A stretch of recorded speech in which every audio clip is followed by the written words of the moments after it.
Show it to me. Show me the thing. Do the thing, Twitch. Do the thing.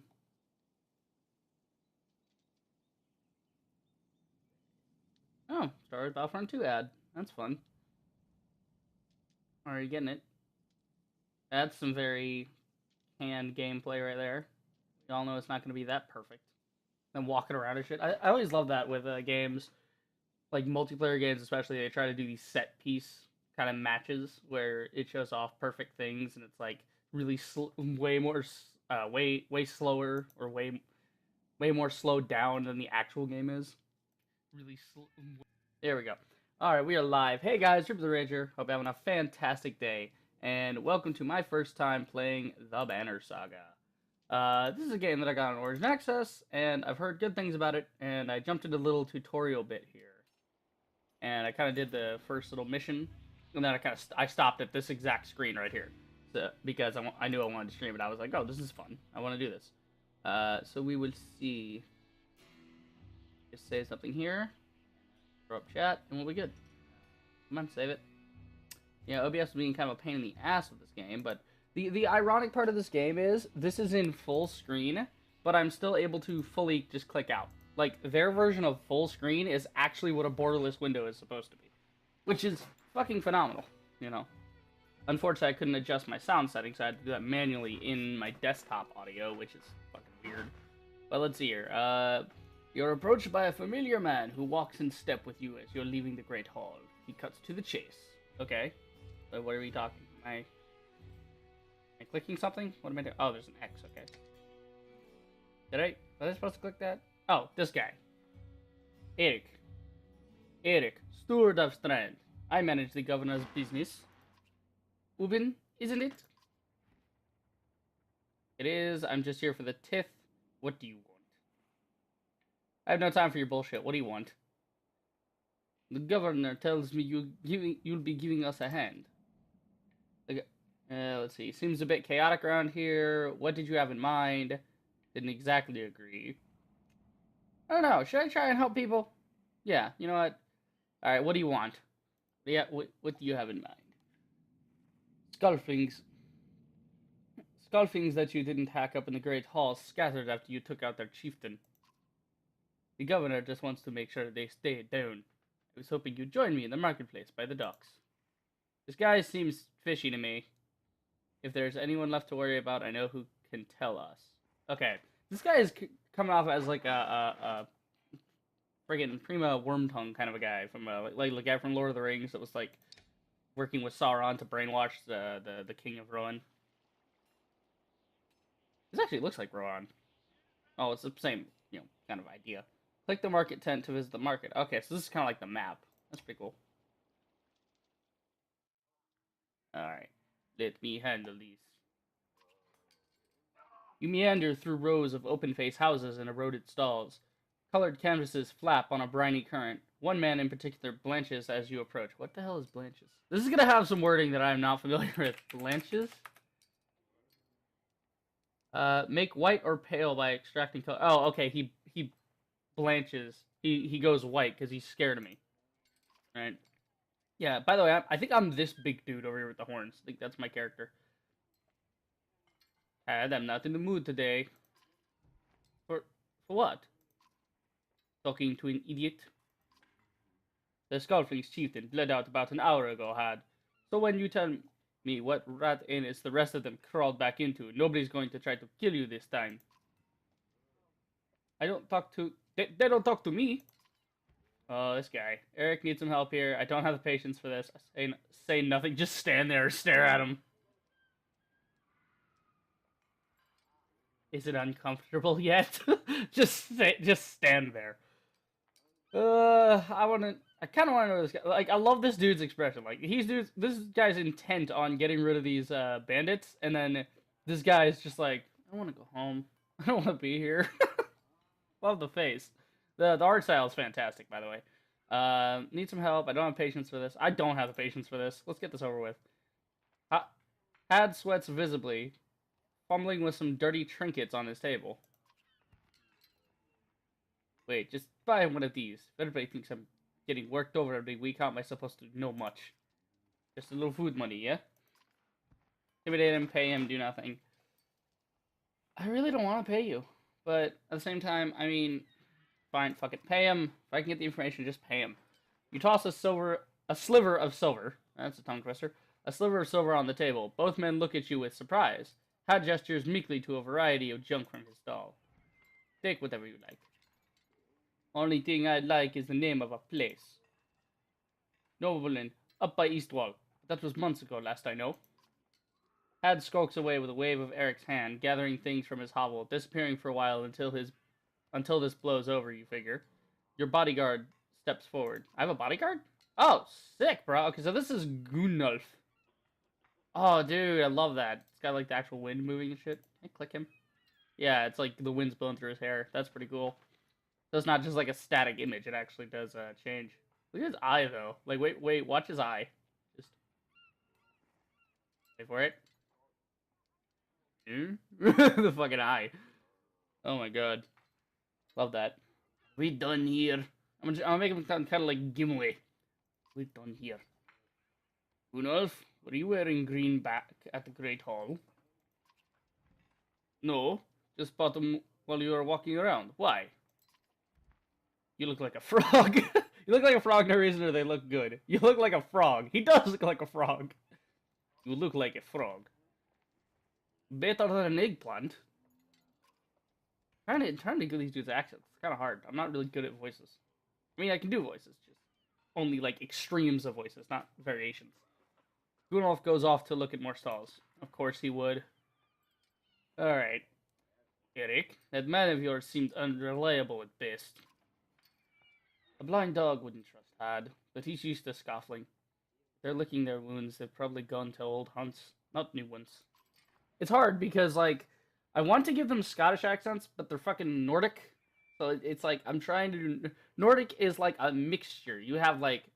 There's a mixture between proper English and, like, the King's English and Scottish. That's, like, kind of the mixture. When I hear Nordic, that's what I think. I don't know. And it always sounds better in their native tongue. If you try to translate to English, it always has this weird accent to it. I don't know. Nobleman in a mead hall? Nobleman is a mead hall? Best I can tell, the name's ironic. Listen, I know a guy who would love to put a few of these skulls in the ground. I'm going to find him. I'll meet you there. Shouldn't we have an approach of some sort? Where is this place again? After this, I'm done here. Alright. Yeah, well, should we have a plan? What a luxury. Come on, you've already mopped up worse today.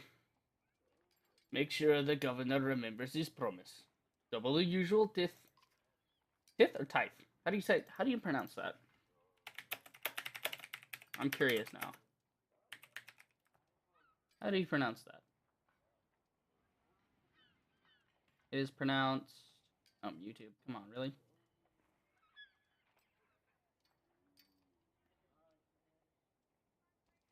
Tithe. Tithe. Okay. That actually sounds more like something they would say. Tithe. You can go there again. So it can't make me think of that SpongeBob thing with Leif Erikson. Alright. I'll remind him. Okay.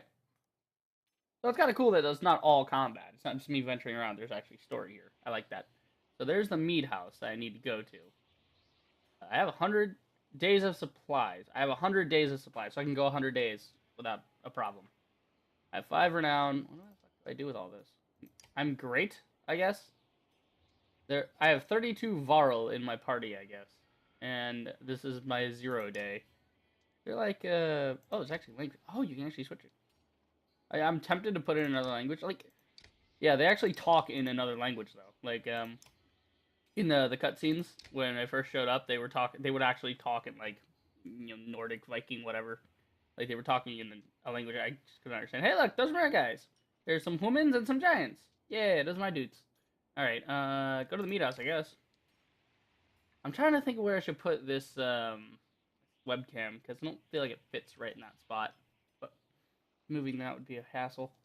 You arrive in front of what must be nobleman.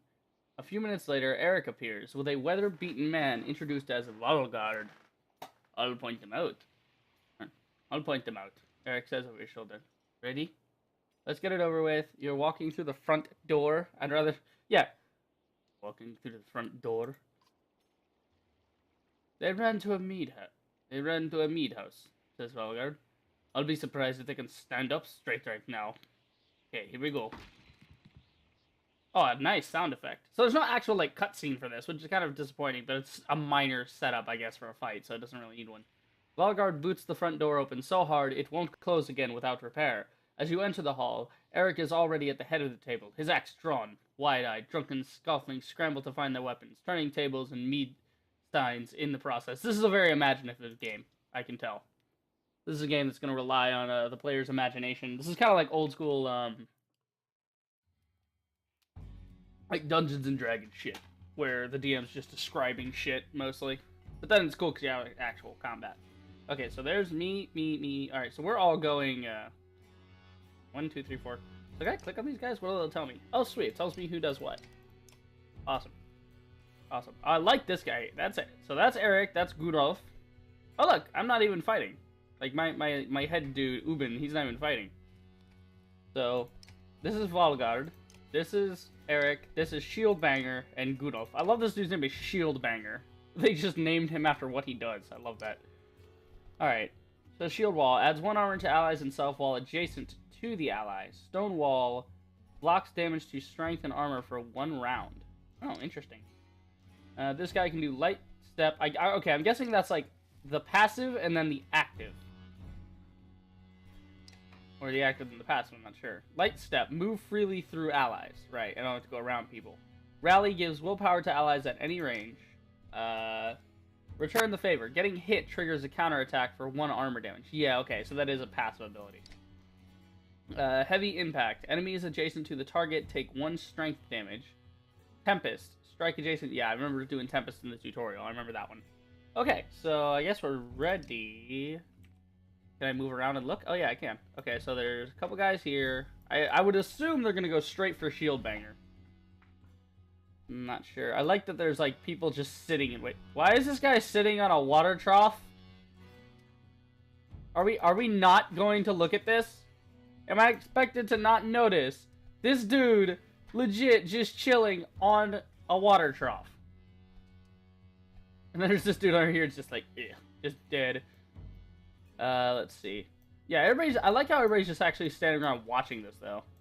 Like, Ubin makes sense, because he's, like, the leader. He's like, you know, I can get my hands dirty. I'm too old for this shit. But everybody else is, like, just watching and on-looking as the fight goes on. Alright, fuck it, we're ready. Not much else to do. Alright, battle time. I was hoping for more of a fight than this. Look at them. It's gonna be butchering. It's gonna be butchering. Alright. Yeah, I'm not good at Nordic voices. I'm gonna try, I think from now on I'm just gonna try and make everybody Scottish. Why not? Okay, so where can I send him? If I send him here, he's gonna get attacked, but... Alright, I want to move my guys in position. So, it's Valgard's turn. What can Valgard do? Does he have abilities? He has Move, Stonewall, which blocks damage to strength and armor for 1 round. He can attack, or he can rest. Yeah, resting gives him more stuffs. You know, I think I'll just wait for them to come at me. I think I'll rest and make sure he's got plenty of, what is this? Willpower. It is spent to move further, hit harder, and perform abilities, but does not replenish. Now wait, but resting gives me willpower. Alright, I'll just do a normal move. I'm not going to expend willpower to try and move. Right, and then end turn. I love the double-click system to where I can't screw up. I wonder if there's like a back system, like an undo button, like, oh, I screwed up. Let me try that again. Okay, so what can you do, Eric? You got anything fun for us? Rally gives willpower to allies at any range. He can move freely through allies. Alright, so we'll just have him move here. We'll have him set up next to Valgard. He can't attack anybody because he's not in range. It's nice that it's alternating 1 at a time, though. That's pretty good. Let's see. I have to be within X amount of squares. Now this has a yellow arrow, so that means I have to extend myself to get there. Alright, I guess we'll move there, and then I'll see if I can attack. Can I? Yes, I can attack. Cool. Swing on him for armor or damage. Well, he's only got 4, so I might as well hit him. Oh, it even tells me what the Thug Swordsman can do. That's pretty cool. Alright. Run through enemies doing armor break damage, then hit the target from behind. Remember? Okay. So, I think... Yeah, how many shields do these guys have? These guys have a lot of shield, but not a lot of health. I think the ones that have more shield than health, I should be attacking for health, and the ones with more health than shield. Yeah, fuck it, I'm just gonna attack his health. I can actually add willpower to make it hurt more. No, it's only gonna add... If I could one swing it, that'd be great, but I'll just hit him for 4. Oh, he's gonna get hit. Oh, Shieldbanger got hit. Okay. Yeah, he can't expend... That's weird, he can't expend it so... Oh, because I don't think he has room to go anywhere. Alright, I'm gonna move my guy here. And what can you do? That's the swing attack, but I'm not in range of anybody. Okay, Shieldbanger's getting all messed up, dude. Alright. I gotta go help Shieldbanger. I'm gonna expend myself, try and get there, but I don't want to get my guy hurt. Shieldbanger's good. They're only doing like 1 damage to him. But I also need to move him later. So I think I'll cut this guy off. Alright, and then we will Stonewall. What is Stonewall again? Stonewall blocks damage to strength and armor for 1 round. If I attack, how much damage will you do? 4? Okay, that's pretty commendable.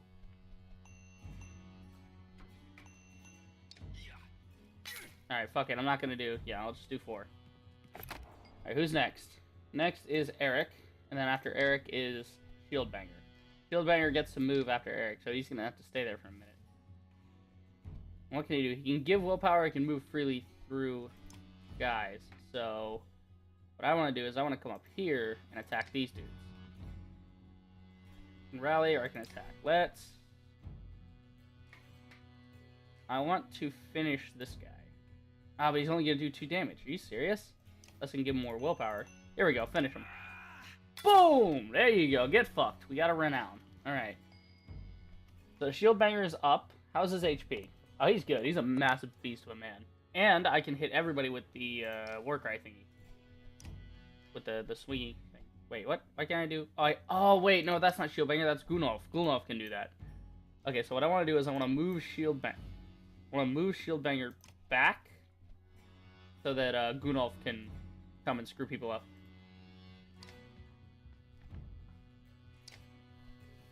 Okay. Next is Gunolf. Gunolf can go mess some shit up soon. Oh man, he got messed up. Alright, Gunolf, I want you to go here, and then I want you to... Well, hold on. No. See, how do I undo? Do I right-click? Can I... Oh, I can just click out. Okay. I was about to say. Alright, so I can't hit both of these yet, but I can hit both of them. Alright, Gunolf, go here. And then Tempest... It'll go clockwise. So start with this guy, and then it'll hit that guy. Now, can I buff this? No, it's just gonna take, Well, bam! There you go. One-shot him. Ah, please. I'm a giant fool. Okay, I think I can finish this guy. Oh, wow, I can do 5 damage to this guy. Wait. Adds 1 armor to allies and himself while adjacent to ally. Okay. So, actually... Said this guy because, okay, wait, so who's going next?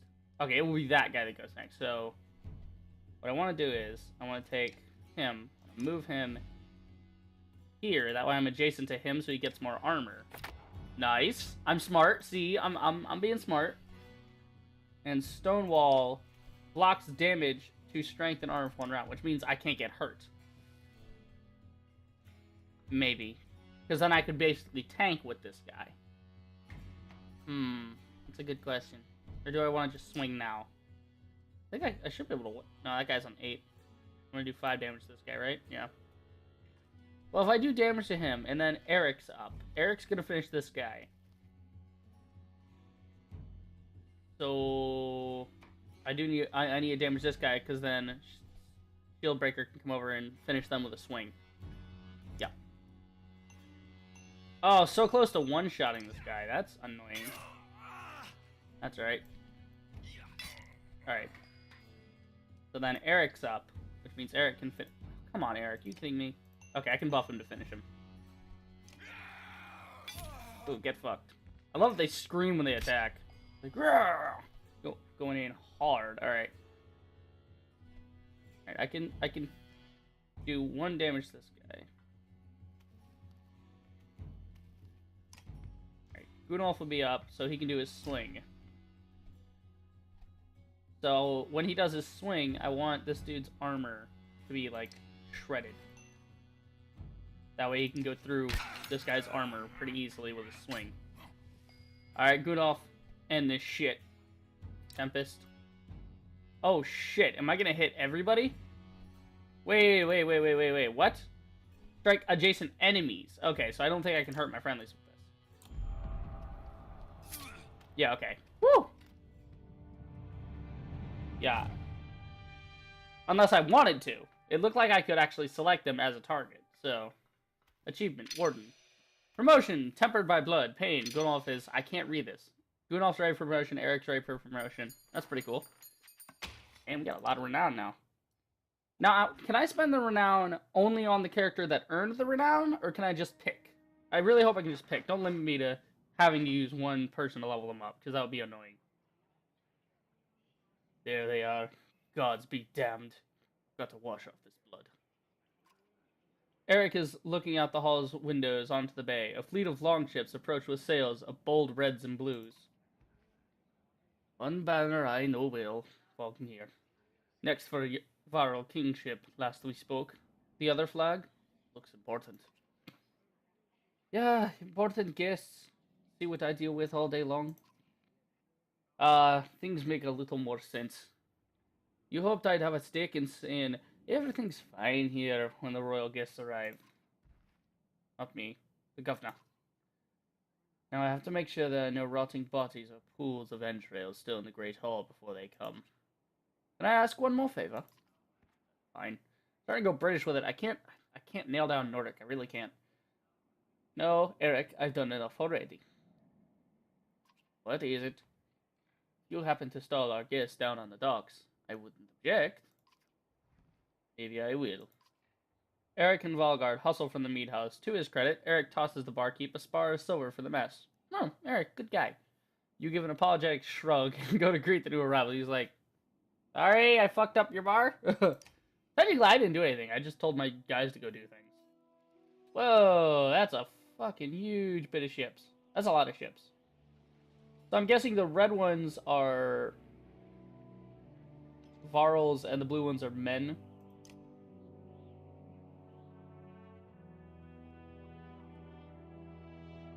Vognir. I love this music. That's one thing I loved about the Lord of the Rings movies. Is the music is fantastic. Though, I think the music may be overpowering me. No, that's fine. It works. Alright. Vognir.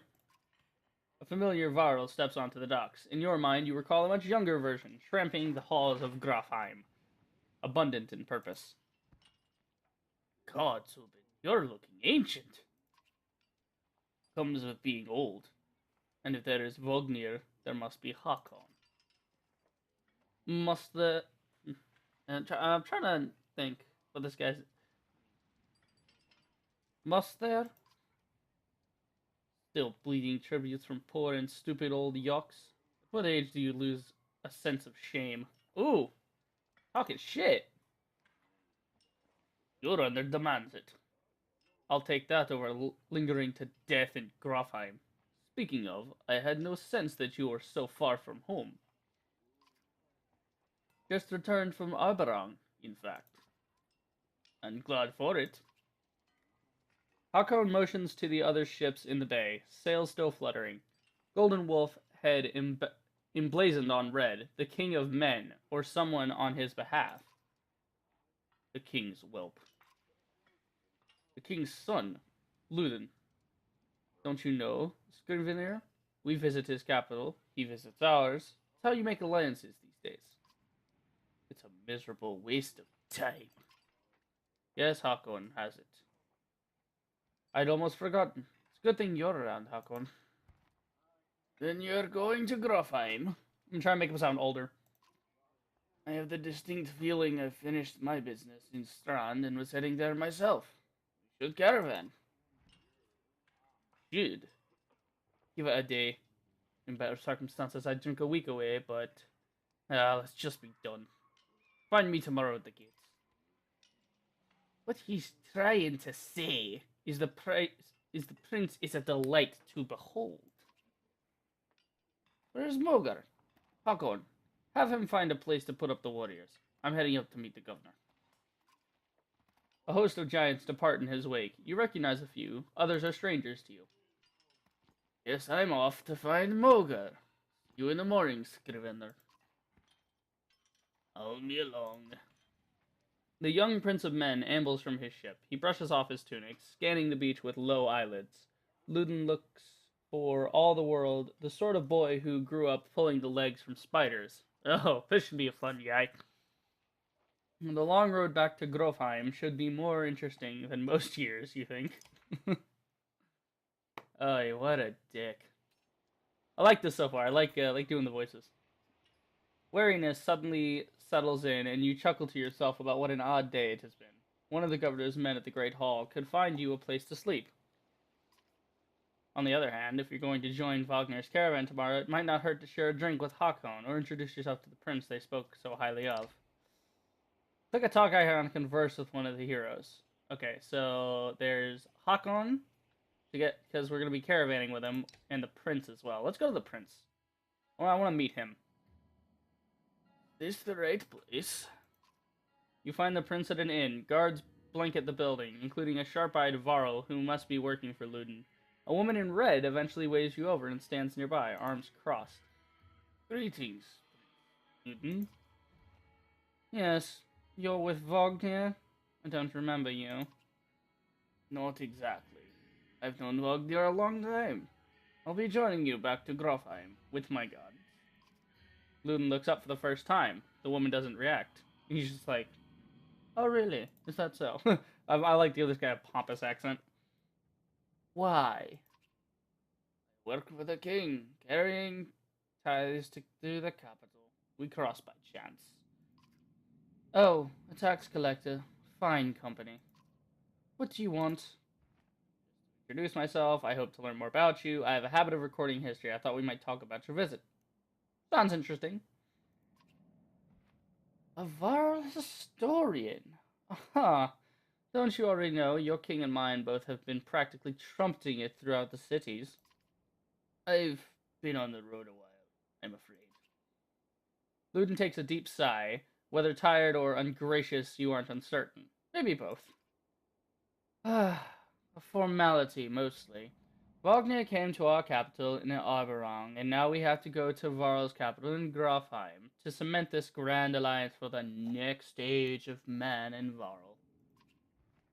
You sound unconvinced. There's no need for it. It's damn cold up here. You get the sense he's struggling not to complain outright. Take the opportunity to excuse yourself. What a prick! Fuck this dude. He's just as much of a prick as I thought he would be. Oh, I can move the map too. Whee. Oh man, that 3D plane though. Like look, like I move it this way, and the gates and the wall here are actually like moving the perspective. That's pretty cool. Yeah, that's a lot of houses back there. Holy shit. Like that's a lot of houses. Alright, let's talk to Hakon. Hakon? Hakon? Hakon. Scrivener! You find Hakon in a meat house surrounded by other Varl. Of course they'd be in the damn meat house. Strand is no stranger to Varl, but rarely sees this many. Hakon waves you over. Who the hell is Strand? Have I met Strand? I don't know. Went straight for a flogging? Wagner's the one who agreed to pass up a drink. I wasn't invited to the governor's hall anyway. You already missed the massacre. Every year I make the rounds collecting taxes. Every year it's the human settlements that give me trouble. No surprise. What this time? When I got here, the Great Hall was already full of bodies. We added a few more. Humans. I guess I've only lived as long as a Yoxfart. I might be desperate to make something of myself, too. Oh, so do these guys live longer than humans? Like, are they like not elves, but like there was another race like in mythology. They live longer than humans by like 150 years, but they still are not immortal. What was it? Oh no, no, wait. What am I saying? I'm confusing it with the Jaffa on Stargate. Yeah, on Stargate they have the Goulds that live inside the Jaffa to keep them enslaved, and in return it's kind of like a pseudo symbiotic relationship, but not really. They give them the Goulds that they hold give them long life, so they live to be like 210 before they finally die. So yeah, these guys could be old. I don't know. It's not too late to start trying, Hakon. Hakon let slip a low chuckle. Any Varl could recount his deeds, known as he is for cutting a swath through Dredge at Wagner's side in the Second War, and regularly since then. We haven't seen the Dredge yet. They're like these mechanical. I don't know what they are. They look like ancient, I don't know, concrete robots. Down here, I'm a glorified bodyguard. You might have a point. Another reason to get back to Grafheim. Soon enough, I imagine. You drink until the meat house becomes overbearing, then step back into the cold air outside. Cool air. Misread it. Okay, now what? Oh, now you go to the Great Hall. At dawn, you're awoken by a delivery of goods. At least you think it's dawn. Damn hard to tell with a sun that never moves. The governor's crest adorns the supply leathers.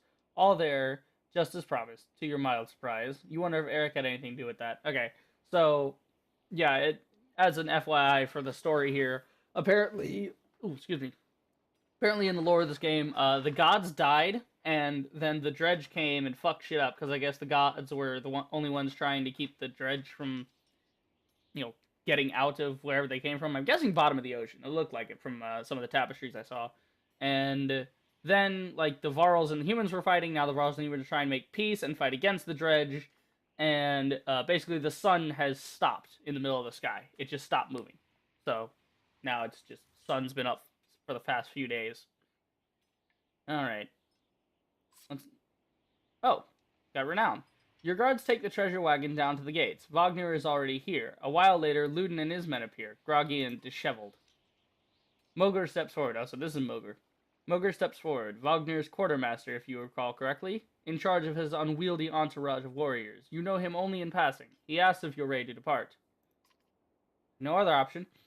You follow Moger and join the others. Usually the smaller doors set into the gates would be enough to enter or leave the city, but the town guards have been told to push them open entirely. They mutter things under their breath that are best not heard. Perhaps the government expected you to draw a crowd, but there's nothing of the sort, just frustrated, tired people. It summarizes Strand well as a whole. I guess the city is named Strand. Oh, okay. Interesting music to start our journey. Hey, is that us down there with our banner?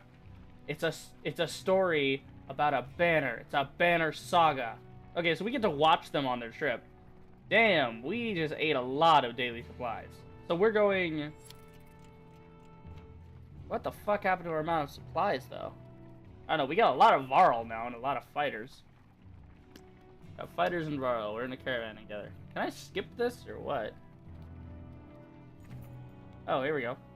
So you gotta wait, basically. The caravan stops for the day. A gift, says Moger, cracking open mead casks. From our gracious friend, the governor of Strand. Hours pass with raucous laughter as the mead is passed throughout the camp. Drink a little, drink a lot, or toast to Wagner. I don't know, Wagner...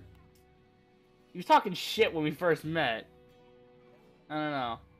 I'll have a drink, but I'm not toasting Wagner. But I'm not gonna get drunk either. But if he should get drunk... No, I'm not doing that joke. Alright, you go easy. You have nothing against a good drink, but if anyone is going to keep an eye on things, it may as well be you. The revelers eventually fall asleep without incident. The morale has been improved. Right, sweet. You rise groggily. The campsite, a casualty of merriment. Casualty or casualty? Whatever. Moger is already kicking warriors awake when you spot Ludin stalking your direction. He sidesteps sleeping bodies. Better wake up. You nudge Wagner. Better wake up. You're needed. Oh, here comes Ludin. This should be interesting. Ah, it's Luden. Always a pleasure. You look well rested. Wagner releases a caged yawn and receives a hard-eyed stare in return. How long to Grofheim? We're only 2 days out of Strand, you know. Come, I'll show you on the map. Fucking 2 days. We left 2 days ago, and this guy's already just... Ugh, what a prick. Oh, this is part of the tutorial, I get it. World map. Drag the map to look around. A portrait icon shows where your caravan is in the world. You can also tap on any location to get some history about it. When you're done with the map, tap the X at the bottom of the screen. Right. Cool. Wow, this fucking map is huge. Jesus. Alright, so we left Strand. Which I'm guessing... Yeah, this was Strand right here. There's Carlsford. Carlsford!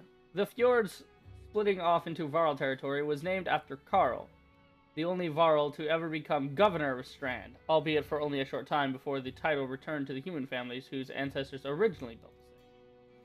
Right. So, there's the Wandering Road, the Hanged Man, I guess it's Hangman Pass, Birdfell, or Vetterfell. Named Bad Weather, the gales that blow in from the bay and around the mountain peaks keep Vetterfell in a generally unpleasant state. What really cemented the name was the kind of person who would live there. Men cast out from Strand for one reason or another with nowhere else to go. Great. So I could probably spend a while looking at this, but I think I want to get on with it. So where are we heading? Oh, there's the Red River. That's actually an interesting name. Why is it Red River? Some historians have speculated that the Red River was simply a counterpart to the Blue River, named by unimaginative explorers. Anyone who fought in the First Great War could tell you that it's where the Varl and mankind came to an impasse. Neither side able to get a foothold, the river so full of corpses that it ran red. Wait, if that's the Red River, where's the Blue River? The left foot, the right foot. Oh, okay. So there's like different bays. The left and right foot of Dangler's Bay are said to be where the god Dengler himself stood when he created the thriving trade city of Strand. Others suggest it's where he stood while taking less noble actions upon the land. They're now used to navigate the long coastal markets by merchants and visitors. The god's taking a shit. That's great. The left and right foot of Dengler's Bay are said to be where the... Okay. Yeah, this is the same thing for both. So this is Dengler's Bay. High above Strand sits a stone for Dengler, god of good fortune, who many believe still watches his bay as long ships laden with silver and furs sail to and from the thriving trade city. Ridgehorn. God, there's so many places to look at. I think I'll just look at things as we go. So wait, what territory are we in? We're in Hron? The long snowfields, tall mountains, and sparse woods of Hron used to be the gathering place of Dredge during the Second Great War. As Varl pushed them ever northward, they took the land and settled it themselves, preferring the cold expanses over the warm, busier lands of men to the south. Now the territory is almost entirely Varl. So which way are we taking? Are we going this way or that way? I don't know. The Wandering Road. At the end of the First Great War, the Varl had more to contend with than mankind to the south. Above the Bradabrek peaks, the lands crawled with furious, war-minded Dredge. The first Varl king, Einar, led the entire Varl race across the snowy fields of the Wandering Road, sweeping away Dredge as they went, before forming the first Varl kingdom at Einartoft. Oh, over here, Einartoft. Interesting. So, Bradabrek Peaks. When the first first Varl warriors trudged north to discover new lands, the Bradabrek Peaks, it's hard to pronounce this shit, peaks were thought to be the edge of the world. Their summits often disappear into the clouds, and unlike other mountain ranges, a pass-through was never found. That is, until the Varl king Einar had the Burra Pass built, a bridge that takes 3 days to cross. He's like, oh, there's no pass through the mountains? I want one. And there's Hangman. A curious formation of a peak, straddled on two sides by natural passes. The singular snow-capped summit between them stands lonely and alone. Okay, I don't know which way we're going. It said we were going to Grofheim. That's Grofheim up there. So we will take... We will most likely take this pass by Schild. Schlid. Schlid. Schlid. That's a name. Name and a half. One of the forts built by the Varl in the relentless push to hold back the dredge. While that role would eventually be replaced by Stonehorn to the north, Schlid stood for a long time as one of the few strongholds keeping the dredge at bay. So then we will pass the Varl's March. The Varl's March, Cradle of Grofheim, is named such for the belief that each Varl of worth buried in King's Barrow becomes the bones of the mountains, eventually forming a new peak along the ridge. The size of each peak, it was said, would vary depending on the worth of the Varl. Right. Let's see. So we have to go through 2 spears to get there. Or we can go through here, there, and back, but it'd be easier to go through 2 spears. There's King's Barrow, so this is where the kings are buried. Not within stone crypts, but in the fields before Grofheim, are laid to rest the greatest warriors and kings of the Varl, where all who come and go from the great city may see them. All Varl consider it an honor and a duty to one day be buried in the graves of King's Barrow, where their bones become the stone of the Varl's March. And then there's 2 spears. 2 spears! An unusual gap in the Varl's March mountains looks like 2 great spears at a gate. For decades, it became a bloody corridor between the Varl forces and the dredge to the north until the second Varl, King Arnfinnr, endeavored to build a sprawling fortress here, which would eventually become Grofheim, the Varl capital. Grofheim, the last home of the Varl and seat of their power, founded by Arnfinnr, the second Varl king. Though the Varl have moved around a lot, most consider Grofheim their capital. The deeds of Varl are honored here, and all warriors of worth are buried at the foot of the 2 spears, where they are said to become part of the Varl's March itself. Sweet. I like the take this game has. Instead of... Because usually these games, they try to make it make sense. Like, it's like, oh, you're a human, and now you're playing a human, so that makes sense. But it's like, no, I'm playing a dude who's leading a caravan who's not even a human, right? I'm playing a whole nother race, which is pretty neat that I get to do that. We head north, then east, past the forts. Grofheim's far from Strand. Going to be a long march. You should have drank last night, Luden.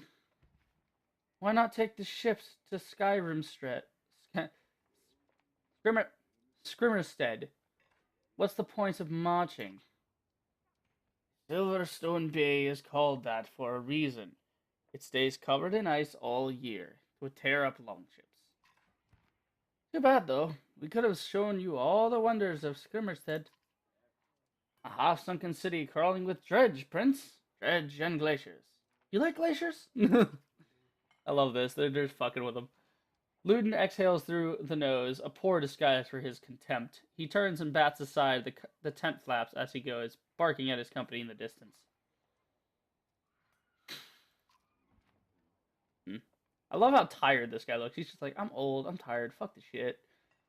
Won't poke the anthill uglier. Seems no happier to be here than you. Spend a few more days with the boy, old friend. You'll be looking for a tall cliff to hop off too. Luden's got a shorter wick than Hakon. Thanks, Vognir. Let's get moving. Another half day to Vetterfell if we're lucky. Fun so far. Liking this. I like all the characters. I think I like Ubin the most, because he's kind of reserved. He's just kind of a normal dude. Camp. Camp is where you manage your caravan. During travel, you can enter camp at any time by tapping the camp button on the travel hub. Or travel HUD. While at camp or in towns, you can upgrade your allies or equip items in the hero's tent. Nice. You can pass time by using the rest tent. Resting will improve the caravan's morale. A high morale will reduce casualties in war and affect your willpower in combat. Each passing day will use supplies, so only rest when necessary. The training tent will allow you to safely try out any characters in a mock battle. Tap leave at the bottom of the campsite when you're ready to go back on the road. Okay. So what do we got? We got rest, which I don't want to do. I gotta click the hero's tent. Oh man. Guide me to the door. I just want to look around. But at least it's giving me all my information I need. Click on a unit to view stats, promote ranks, and learn about abilities. Okay. So, Gunlov. Click on the ability button to learn about the unit's ability. Right, that's Tempest. The Warhawk uses massive weight to sweep his weapon around himself, hitting multiple adjacent targets, friend or foe. Ooh. So, oh, I see. So, being where they were, the first rank hits 2 enemies clockwise. So when I started with the one guy, I hit him and then the second target. But if I had it upgraded to 3, I would have hit Shield Breaker. Oh shit, I could have hurt him. Whoops.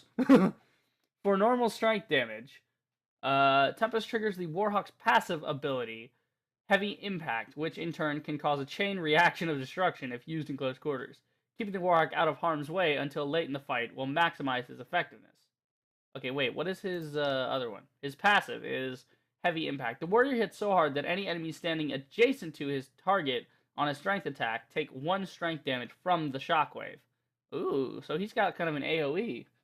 Hitting a large target like a Varl or Dredge who takes up 4 tiles can potentially cause an impact across many more victims than hitting a single tile target such as a human. Interesting. That's 4 of 2 skulls. I don't know what that means. Okay. Oh, can I just switch between them? Oh, that's awesome. I can actually. Oh god, don't tell me Luden actually comes into combat. What a prick. Okay, so what are these? Can I upgrade? What did I do? I don't know what I'm doing. I don't know what that does. Okay, here we go. Here's some information for you. Lore is where you can learn more about this character. Click on it for more information. Clicking the plus and minus buttons add and remove points. Okay. Abilities. Okay. Armor blocks damage. Your strength minus their armor is equal to damage. So it depends on how much damage I'm doing and how much they can block. Strength is both damage and health. If strength drops to 0, the unit falls unconscious. Willpower. No, they're not unconscious. They fucking dead. Willpower is spent to move further, hit harder, perform your abilities, does not replenish. Exertion is the amount of willpower you can use on any given action. Excuse me. Break is the amount of direct damage you can naturally do to an enemy's armor.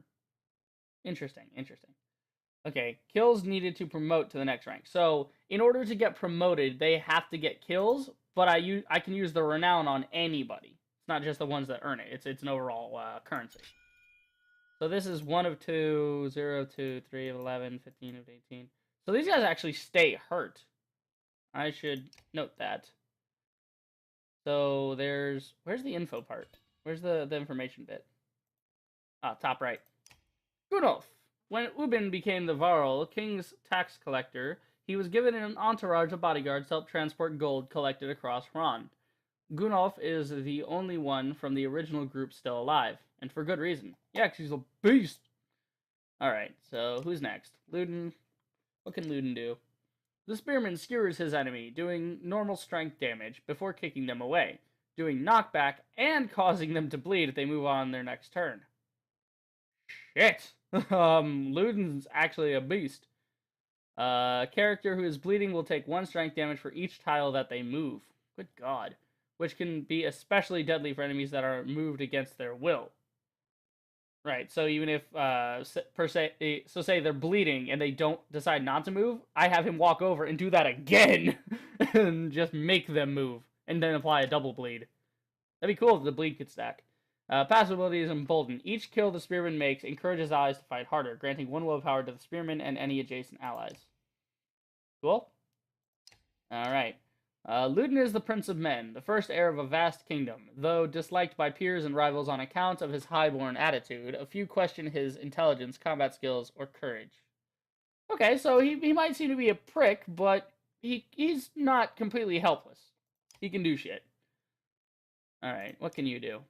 Thundering Impact. The War Master hits even harder. Warmaster hits even harder than an average warrior. With no chance to miss, he can wreak havoc with an additional +1 strength, and also adds 1 break damage to the target, plus bonuses to heavy impact. Ooh, interesting. Thundering Impact is best used when carefully positioned to impact as many enemies around the target as possible. He has heavy impact as well. Right, so when he hits, he's doing the same as the other guy. I didn't, that's Moger. I didn't see I wanted to see this. I want to see the lore. Hakon is something of a legend in Varl culture. When he met Wagner, it was during the Second Great War, in which the two became known for cutting a swath through dredge where others were struggling just to stay alive. Wagner was always the charismatic leader, but there was no question about which of the two would win in a fight. So Hakon's a beast. Mogir! Mogir, bring the pain! The Shield Master strikes an adjacent enemy for armor break damage. Before hunkering down and boosting his passive ability, return the favor, to return even more break damage for one turn. Interesting. By using Bring the Pain, the Shield Master can create a forward charge that pushes enemies for ganging up against him, or punishes enemies for ganging up against him. Okay? Passive ability, Return the Favor. A character who attacks a Shield Banger loses 1 point of armor for each strike he makes. Ooh. Return the Favor triggers every time the Shield Banger takes damage from an adjacent enemy, which can make it devastating to hit him with attacks that strike multiple times. Interesting. Mogur's an old band, or old hand. Old hand in Varl culture, long on the front line of the fight against the Dredge. He's had the occasional brush with leading a clan of his own, but eventually settled well into commanding Wagner's personal army of Varl warriors, and is highly respected among them. And then Gunolf. Alright, so these are my 4 dudes right now that I can mess with. Alright, so he's up for promotion. Nobody else is up for promotion. What's this? Guessing that's the promotion button.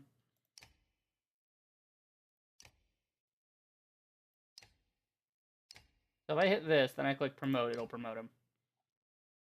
Promotion. Alright, I'm guessing it's going to take 5 renown to do that. The greatest warriors on the battlefield are those who live past their first battles to start a journey down the path of legend. Or to legend. Alright, gains some higher stats and increases your item rank. Okay, I don't think I want to do that yet. Until I maybe equip a new item. So these are my 4 dudes. And so I can have 6 in my party. Oh, I can even switch the turn order for different combos of things. That's pretty good. But then here's my roster. These are the guys I can actually pick from to put it. So I can have like a big roster, it looks like. Alright. We're not going to upgrade yet. I want to see everything else first and make my plan then. That's leave, that's rest, that's training. Wasn't there a thing I could equip like new armor and stuff? No, I think that was in the Hero 10 actually. So I guess I will upgrade. There's not a point, really. Yeah, I kind of want to set Gunolf up. See, yeah, I want to set Gunolf up as the first dude to strike. Because I want him out in the front line so that everybody starts moving towards him. Like, I want to set him up to where I can hit people. And then, who else would be good to set up? Sundering Impact. With no chance to miss, he can wreak havoc with an additional +1 strength and also adds 1 break to target. He's also got heavy impact. Mogr, his passive is that the shield banger, a character who attacks a shield banger, not this shield banger, but a shield banger. So I want the shield bangers up front first, so they start doing more damage. And then I'll add Luden. I think I'll keep Luden in the back. Hakon can go and... Yeah, but he's not a shield banger.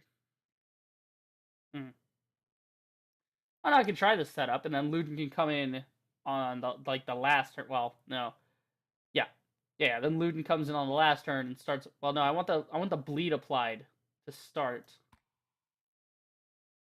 I'd really like to apply bleed to somebody to start. So maybe I put him before Hakon, and then Hakon can come in front of Luden and kind of guard for him. Oh, damn it. I was supposed to upgrade. I was supposed to go upgrade Gunolf. Alright, Gunolf. Let's get you some better stuffs. Alright. This unit has points available to spend on improving stats and talents. Activate one of the plus buttons above. Okay. So, I want him to do things. What can he do that's really good? You need will for this. Right. Now, can I actually upgrade that itself? No. How do I get higher ranks in this? Don't know. Let's see. Tempest triggers the Warwick's passive ability Heavy Impact, which is the more you hit, right, which in turn can cause chain reaction destruction. Right. The Heavy Impact adjacent to the target takes more damage. So this is going to take these to spend, but I've already got most of these. I don't know.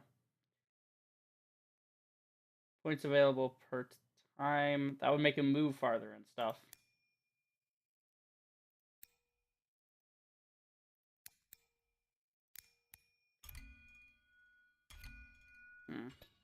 Is the amount of willpower you can use on any given action. So if I increase that, it should make me able to move farther. I think that's how it works. Both damage and health. If strength drops to 0. Okay, willpower is spent to move farther, hit harder. But exertion is how much I can use on any given action. So the higher my exertion, the better. Yeah, we'll do one in both. Wait, so why is it saying 3 out of 11? Now it says 4 out of 11. Why is this like? Yeah, that's like 15 out of 16. I guess those are the maxes you can get to.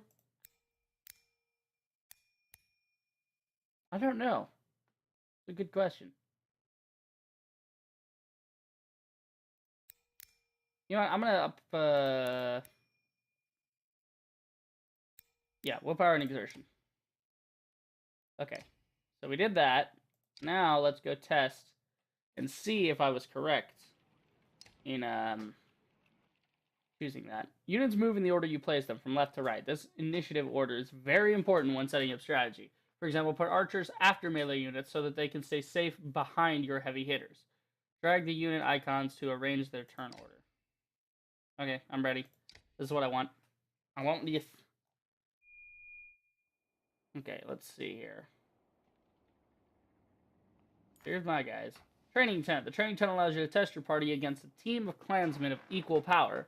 Training fights never injure your allies or grant renown, but they do let you test strategies in safety.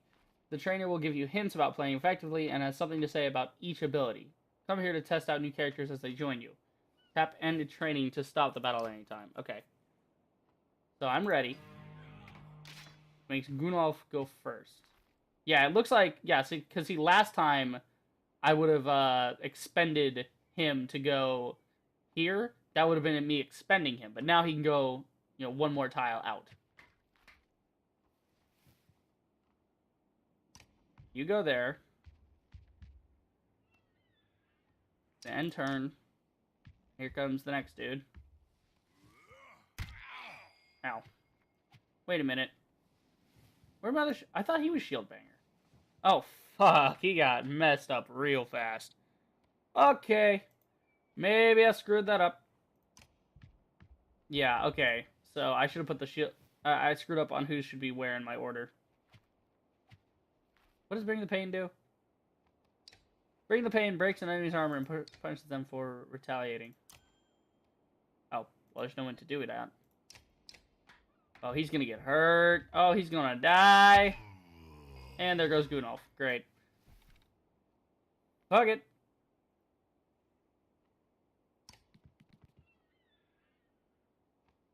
Impale. Hada. Oh, shit. Oh, shit. Oh, shit. It one-shot him! Are you kidding me?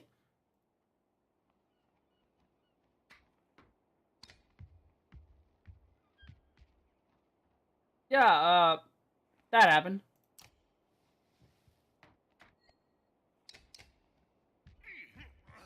Well, he's bleeding now.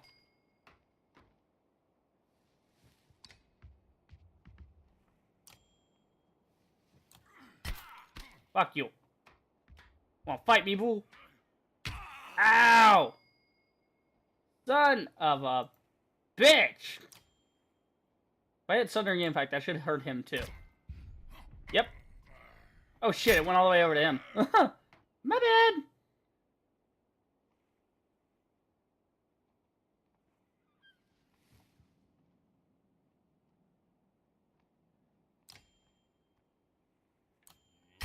Hit that fool.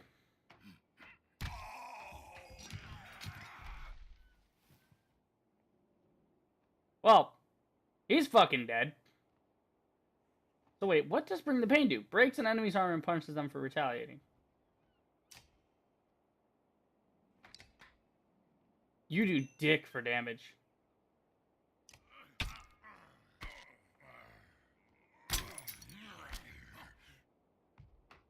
Ah, fuck. My party got wiped out. Because that's fair. Okay, I screwed up my order. I really, really need to rethink my load order.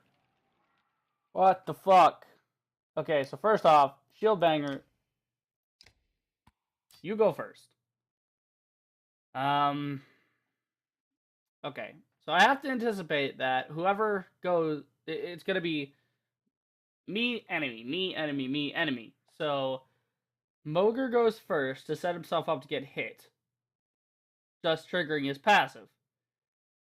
Then Gunolf comes in next to fuck shit up and take the load off and starts swinging at people. Then Luden comes in for bleed damage.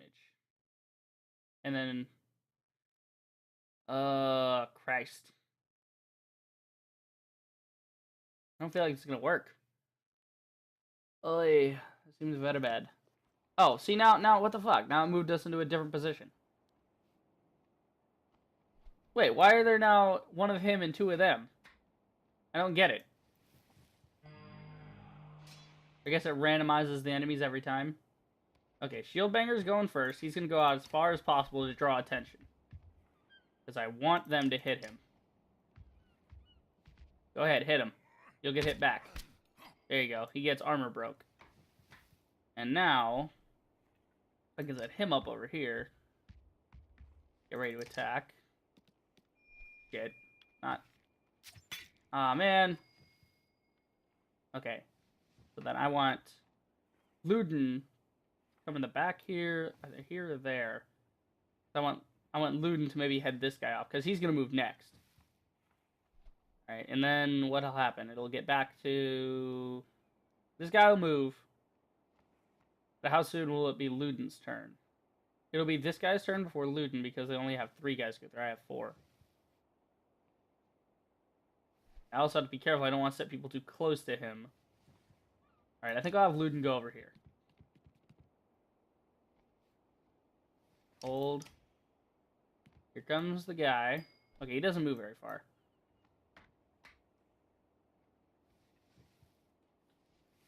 Move there. Sundering Impact or attack? Now, Sundering Impact, what does that do? That added strength and armor damage to target and adjacent. So... Rank 1, 100% chance to hit, strength damage +1, 1 break to the target, and 1 break added to heavy impact. Okay. No, I don't want to do that. I want to see about just doing a normal attack. Then maybe I could buff it and one-shot her. There you go. Ah, he does a lot of damage. Okay, so what I want to do is, I want to...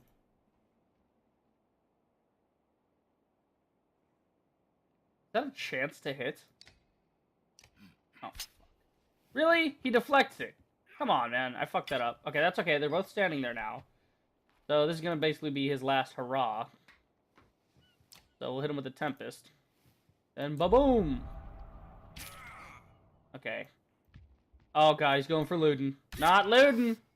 Alright, Luden's got 1 HP. Luden can add some bleed to this fucker. This dude's big! And mean! I don't like him. Alright. Luden. Now, can I impale then move?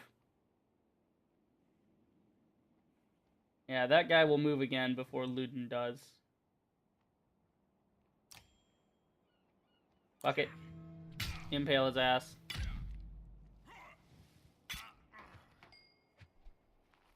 Okay. Go. Move yourself here. And Sundering Impact. No. Not Sundering Impact. Normal attack. On him. Break his armor. A lot. Break his armor so fucking much. There you go. Because the less armor he has, the more damage I'll get through. How much damage can you do? Bring the pain will break the enemy's armor. Yeah, that's what I need. I need to break this dude's armor as quick as possible. Alright, this little dude's gonna kill Luden. God damn it.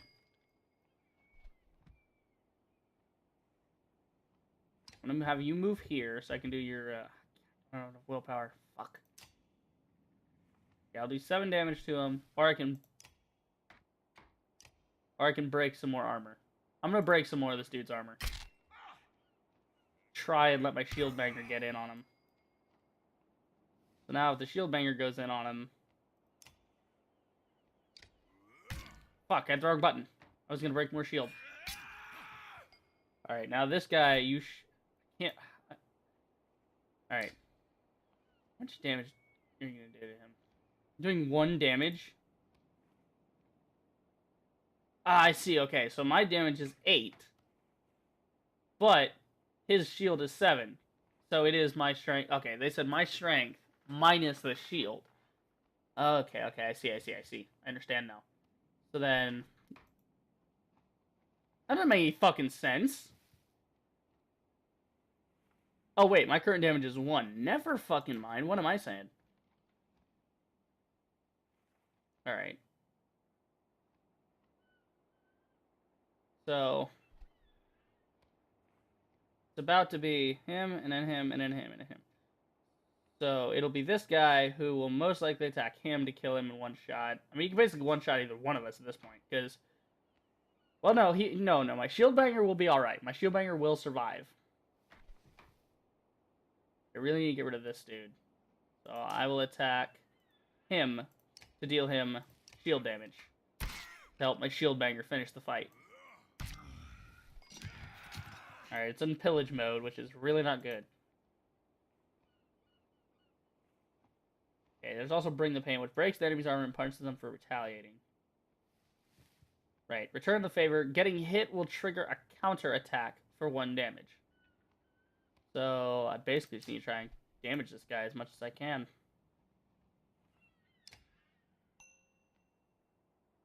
So, the shitty part is I can't attack and then move. I have to move then attack. That shit's kind of annoying. Okay, I'm really getting screwed here. The pooch has been screwed on this one. Alright, so now... Buff the shit out of it, try and get these guys dead. I still have armor and health. Alright, he deflected it. Took the fuck out of that guy's armor. Oh, god damn it, I'm not gonna win this fight. Okay, so wait, who's hitting me for how much? He's gonna be hitting me for 2. Right. And then he will be hitting me for, like, a lot. So what I need to do is I need to attack him. Forget breaking the armor, I need to straight attack this guy before my health goes any lower, so I can make his attack weaker. Alright. I have 1 HP, I'm basically dead. Buff that. Damn it. I fucked it up yet again. Okay, this is a little more complex than I thought. Shit. Okay. Trying to get the hang of my strategy as to how I send these guys in. Okay, I'm thinking Luden actually needs to go first, so he can get the bleed started, and then I can kind of run them around the arena. So Luden should go first, then Moger, then Gunolf, then Hakon. Because by the time Hakon comes in, they'll be set up for him to hit. So Luden goes in first and tries to impale somebody. Oh, Christ. See, he keeps changing the order, but I guess that's what actual combat will be like. Alright, so Luden's first. Which means I should be able to get bleed off this guy. But that guy is going to move next. Go, Luden. I want you to impale him. Start the bleed. And he bleeds 1 health for every where he moves. So if I keep the party constantly moving away from these guys, then it'll be good. Alright. So I want to go here to try and get the shield breaker to draw all of their damage to him. Bring the pain on this guy. Lower his shield. That's right. Hit the shield banger. Boom. And in retaliation, he loses part of his health. Or part of his shield. Okay, then Gunolf is going to come over here. Ah, Christ. Alright. Luden's not going to move again until after this dude. Heavy impact. He's impale. -1 to strength on every move. So, yeah. Basically, what I want to do is I want to try and get this guy to move all the way over here. Because I need to have him move basically 11 tiles to kill himself. 1, 2, 3, 4, 5, 6, 7, 8, 9, 10, 11. I have to move him all the way over here. So what I should do, basically move my guys as far away from him as possible. So even if he kills Luton, the bleed will still be applied. So by the time he gets to us, he'll be so fucking weak, he won't really be able to do anything to us. Why are you going there? Fucking weirdo. You all look sloppy out there. Take some time to study your skills in the Heroes tent. Yeah, I know. I've got it figured out, Pops. Fucking yell at me. Okay.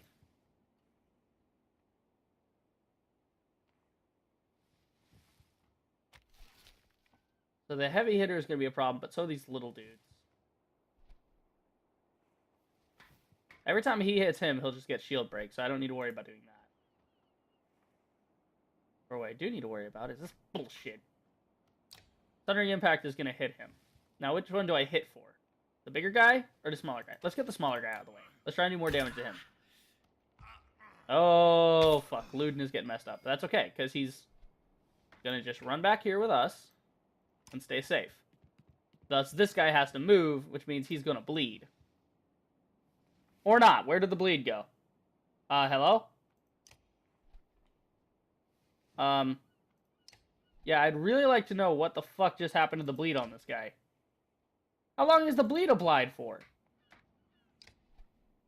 Cause knockback and targets to bleed when moving. A kill grants the spearman adjacent eyes moving.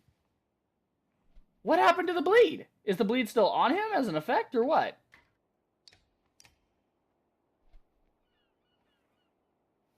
I don't understand. I do not understand what the hell just happened. Is the bleed on him or not? I'm trying to break their armor, dude. Do you see me trying to do this?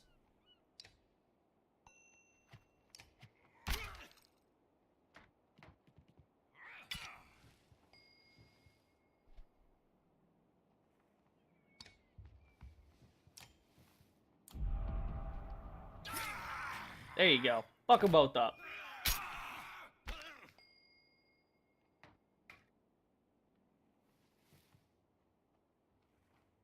I really don't get where the...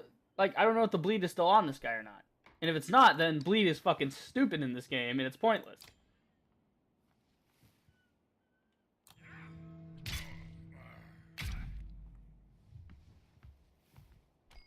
Yeah, he didn't take any bleed. How long does the bleed last? Just one turn? What's the fucking point of that?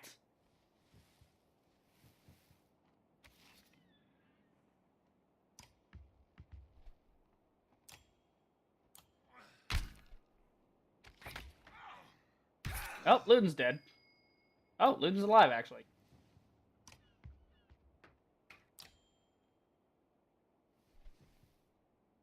I can kill both of these guys, but then the big dudes are still going to be up. Fuck it. Kill him. Oh, shit. Tempest? Oh, he's not in range. Shit. Alright. Whatever.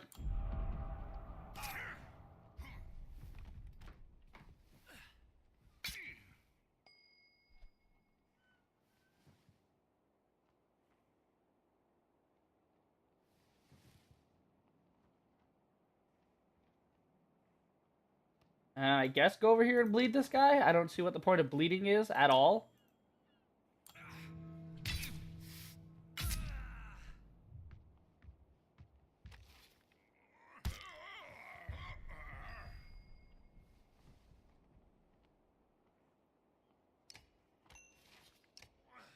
Oh, I didn't even need to do that. Oh well. Oh, Luden's out. That's okay. I can hit these guys with Tempest. Killing one, wounding the other. Pillage time. Come on. I need to break some armor here.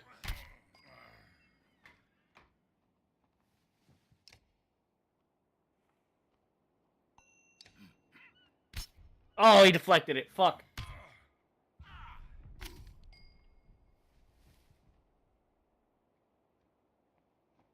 I don't even have will. I'm gonna rest him. Try and get the armor.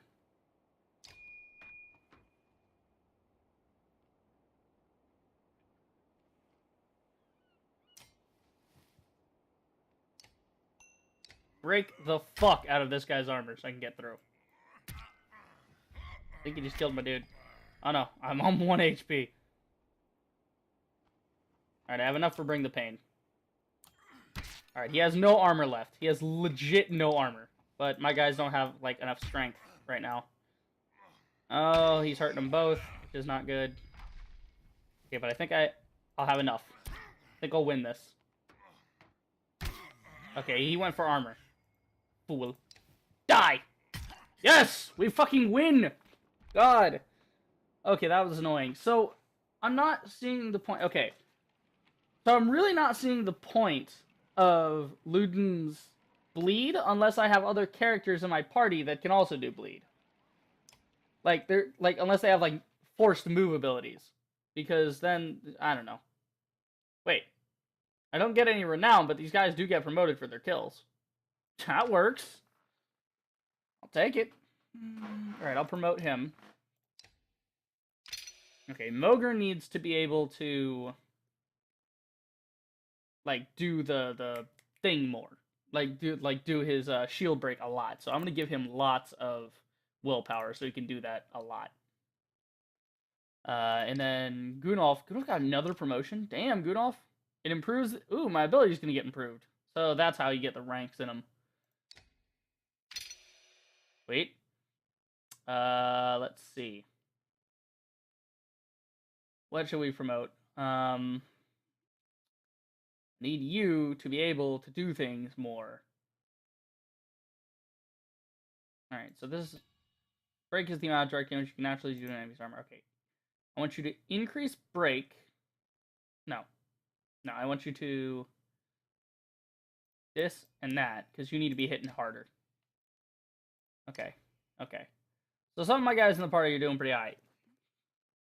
But I really am going to need to readjust. Didn't mean to click out of that. I need to readjust my strategy here. So Luden's bleed. I don't understand how that's not working. Impale, knockback enemy 1 tile. Impale, knockback enemy 2 tile. Okay. The Spearman skewers his enemy, doing normal strength damage, right? Before kicking them away, doing knockback and causing them to bleed. If they move on their next turn. So the bleed only works if they move on the next turn. It only applies for 1 turn. A character who's bleeding will take 1 strength damage for each tile that they have to move, which can be especially deadly for enemies and wounded. Okay, so this guy should not be my primary focus right now then. Once I get more once I get like a party member that can force people to move around tiles, you know, so far away that that the AI forces them to walk to me, then it'd be useful. But for right now, I want Mogr out front, decreasing their stuff. I want Mogr and Gunolf out front, and then Hakon will come in last, but Luden will come in and... Yeah, but then there's also the movement. So if I can get Luden close to somebody, yeah, but then they're not going to move because Luden's right there. Yeah, Luden, you're just going to be like a backup, dude. You're not even that good. Not in my current set. I mean, I like the idea of the bleed, but I can't really move them too much to, you know, do whatevs. How do I see, like, the morale in my camp and shit? Great, I guess that's morale right there. The map. Can I choose which route we take, or is it predetermined? I feel like it's predetermined. I mean, I would assume the game wants me to take the most efficient route anyway, so it just plots it for me. I don't know. We're moving on. We're getting to actual combat now. We're going to go on actual adventure. I'm liking this game, though. There's, like, a lot more strategy in it than I thought there was at first. Even the name means bad weather, where frozen wind sweeps in from the bay. They tend livestock, but most are just men driven from Strand with nowhere else to go. Why else would anyone stay? We won't stop long. Just walking through town. We won't stop long as we get into a fucking bar fight. Peasant. Aye, Haderborg.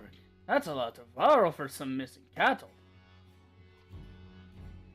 What? Couple days back, sent word to Strand about the cow. Didn't expect an army. He looks pleased with himself until it sinks in that you aren't here on his behalf. Where have your cattle gone? Wouldn't know. My boy's seen men up in the hills carrying them away. Don't know many men who can hoist a whole cow by himself. scufflings out there, maybe? Do they have Varro working for them? Not from the governor. Not from what the governor told me. I'm going to take a look around and get the camp set up. Peasant spits, his eyes anxiously darting around as the caravan sets up tents. We'll be here no more than a day. There's silver for any food you've got. Or hundreds of varl? Are you serious? Are you willing to sell? You thinking of squatting? Not enough room for a couple hunters here. Forget hundreds of... Shut up. Hear that? Where's Luden? Luden's got himself in trouble. It's faint. Sounds like fighting and something else. Hakon takes off at a run. God damn it. Luden, I swear. I'm gonna be babysitting this fucking whole trip. Yep, Luden's got himself into trouble with Dredge. Great. Clicking any tile will automatically make a path, but you can also set waypoints. Oh. Click once to make a waypoint. Now, select the next waypoint. This is often useful when you need to avoid certain tiles. Interesting. Okay, so I can actually set them up like a GPS. Spearmen can attack diagonally and up to 2 tiles away. Click the top right banner to compare your stats with the enemy's. Okay, the top right banner. Oh, cool. Like, can I have that on all the time? That's really handy. Ruins the aesthetic, but it's really handy. Armor blocks attacks on strength, okay? For each enemy armor higher than your strength, there is a 10% chance the attack will be deflected. Notice the chance to hit shown above the attack button. Attack the enemy's strength. Right, and maybe I don't... And putting will into a 50% chance to hit is probably not a good idea. Ooh, excuse me. Deflected attacks do no damage. From here on out, you will fail catastrophically if you don't break armor. Damaging both strength and armor is equally important. Oh, that's gonna hurt. Oh, he fucked Luden up. Okay, boys. We've got to do this right. Alright, cool. Alright, so, what do you have? You have the Mighty Hit, right? You got Thundering Impact, which fucks enemies up who are near each other. Okay, so I want you to move here, right next to this guy. And then you're going to armor break him. A lot of armor break. So these are the Dredge. These are the weird guys. Oh, this is good. This is good, because now I can do this. Over here. He'll break the enemy. Well, now I have a good chance to hit, so I might as well hit him now. Bam! Get fucked. Shield Breaker's gonna come in this way. Bring the pain!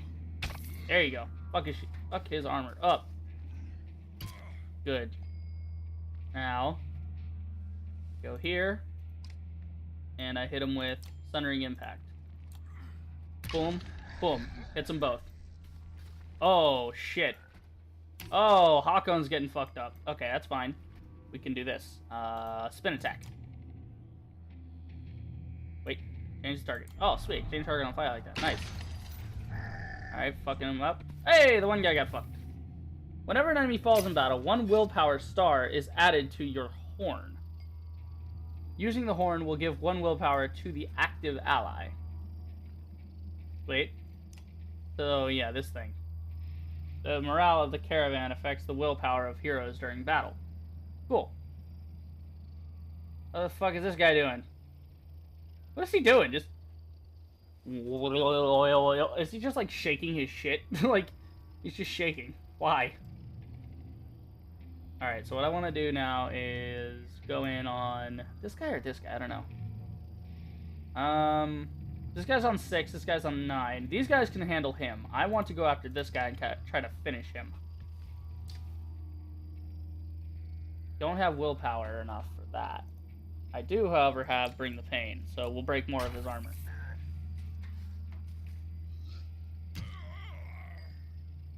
Okay. Well, Hakon, I want you to move over here so you're ready to help him if he needs it. Fuck his world up. Oh god, he called reinforcements. Okay, okay. Why don't you just go for the 2-hit? End him. There you go.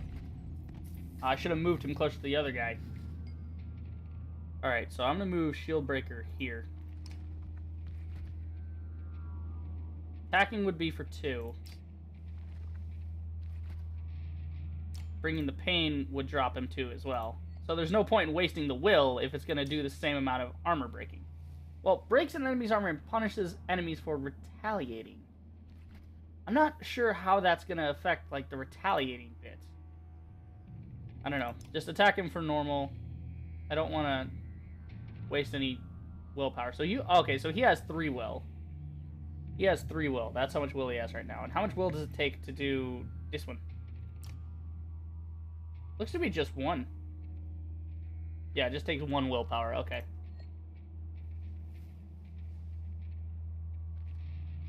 Alright, you know, we're just going to attack him normal hit, but you use a willpower to get his armor out the way. Oh, crap. Yep, he's going for my guy because he's weaker. Okay, we can end him. Simple hit. Boom. Alright, so now that I have will, I need to be putting will back into these guys. Doesn't one of these guys have, like, when people are near... Yeah, enemies adjacent to the target take 1 strength damage. No, one of these guys has a different thing. Return the favor getting... No, I swear, somebody had a blocking ability that added, like, enemy strength. I think that was one of the guys back in the town, though. I don't think it's my guys. Okay, so this guy's currently on the move. Alright, I need to add will to him. So he can move all the way over here.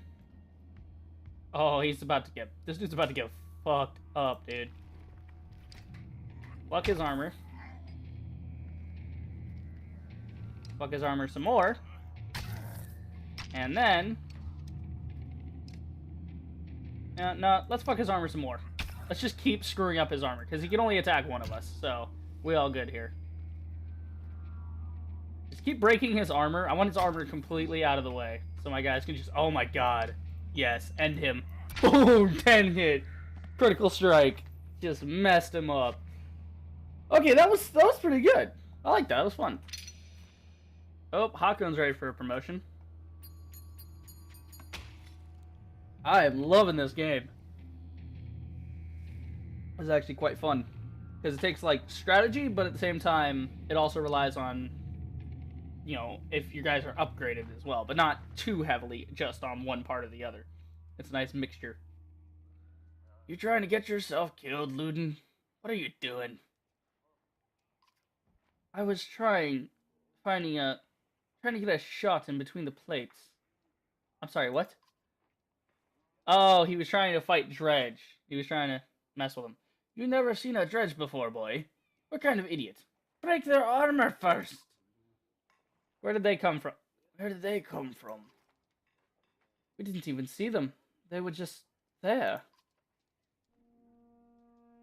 Hakon goes to where Wagner lies, face down. The future Vol King lies motionless, aside from his spreading bull blood. Wagner's dead?! Wagner's dead. Chapter 2, Cut with Keen-Edged Sword.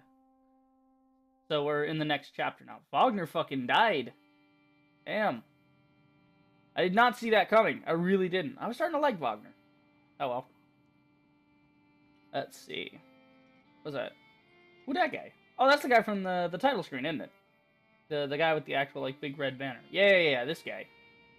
God, she looks like she is tripping balls. Can we look at this woman for a minute? Damn. Stay close. I think it saw us. Keep talking to see you. Look at her eyes, though. She's just like... God damn. I mean, I'd be pretty fucking scared of that thing, too, but... Still. Deployment happens before battle. Click your units, Rook and Ally, to deploy them within the... Oh! I didn't know I could do that. So I can choose where they set up. Alright, well, she's an archer. She needs to hang back. I'm going to move him here. I'm going to move her behind him.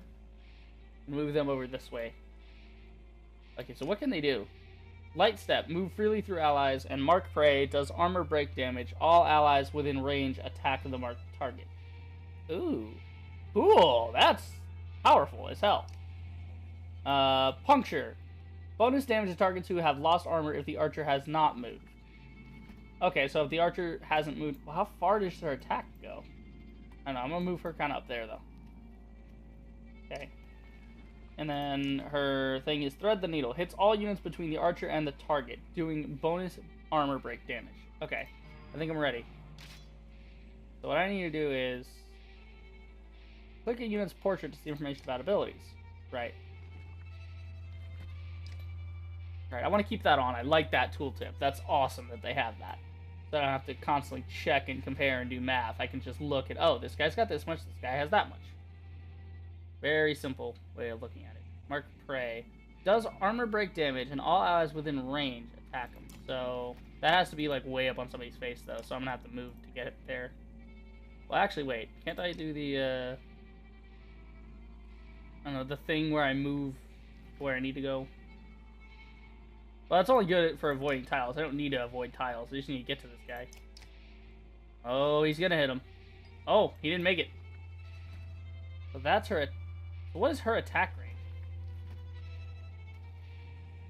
Because she is an archer. So I have to move her like a smidge over in order to hit him. I think. What is her damn effective range? I think this will work, right? Ah, shit! The orange squares indicate the range of the unit's attack. Archers like Rook and Elette have a much longer range than melee characters. So how far does this go out? This goes out 1, 2, 3, 4. You can't attack within this little space, though. That's interesting. So it goes 1, 2, 3, 4. Yeah, I can hit him. I can hit him. I'll deal him armor break to set Elette up. Wait, is that Elette or Rook? Which one's Rook? I would assume the guy is Rook. Yeah, this is Rook. Okay. So now, let's do an armor break. Right. We'll do an armor break. He's gonna hit Rook again, but I'm gonna get her in range. So then Rook can then do the thing he did last time, or his ability, where she can just attack, dealing some extra damage. Alright, oh fuck. Alright, so now we use Rook's ability. Mark Prey, it will do armor break, and then all allies within range will attack. So, mark him, and then she'll get a free attack in on his turn. He's basically attacking in his stead, basically. Oh shit, he's gotten smart. That's fine, I'll just back up and hit him. And then attack. End his face. Fuck him up! Boom! Eagle Eye. Ooh, got messed up. Oh, I like their abilities, because actually, like, that's awesome. That's going to be awesome if I can get it into my party. If I can get these two guys meet. I don't know if it's going to be, like, two different parties or what. Like, I don't know. Question. Was that a Tredge? Alette looks calm, but you can tell her heart is about to beat right out of her chest.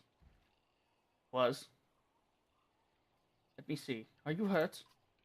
No, I'll be fine. When the dredge attacked your cart and a yox bolted, a yox, I guess, is like a yak and an ox mixed together. Yox. It spilled most of your supplies. You can see more dark figures moving through the trees when you glance that direction. All that food. That's the last we're going to get before winter. What do we do? Don't run. Let me think. Forget the supplies, let's get back to Skoger. If we hurry, we can gather them before more dredge appear, or do you think you can handle more of them? Ah! Okay, now I have to make choices here. Fuck the supplies, let's go back to Skoger. Or we try to get the supplies and fight the dredge. I mean, these guys are kind of powerful. They took on one pretty easily. Yeah, if we hurry, we can get them before the dredge can appear. I can see them in the trees. Are you sure about this? No, we have to try. Be quick. Alright. Alette calms the yox while you frantically toss supplies back into the cart. More dredge appear, but you manage to get the cart moving again before they can close in. The colossal figures slowly recede into the distance. Sweet, we did it. We actually got supplies. We have plus 15 supplies. Supplies represent food and other goods used to keep everyone alive on the road. When supplies are gone, people will start to die of starvation. The more people are in the caravan, the faster supplies will diminish. Okay. You can see how many days of supplies you have left on the travel display at the top of the screen. Most towns will have supplies to sell, as well as a few items. Oh, there's us down there with a little banner. Whee!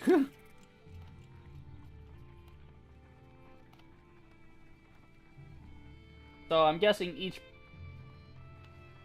No, we have 2 people, and we had... I don't know how many supplies we had, but now we got 17. I think we had 18.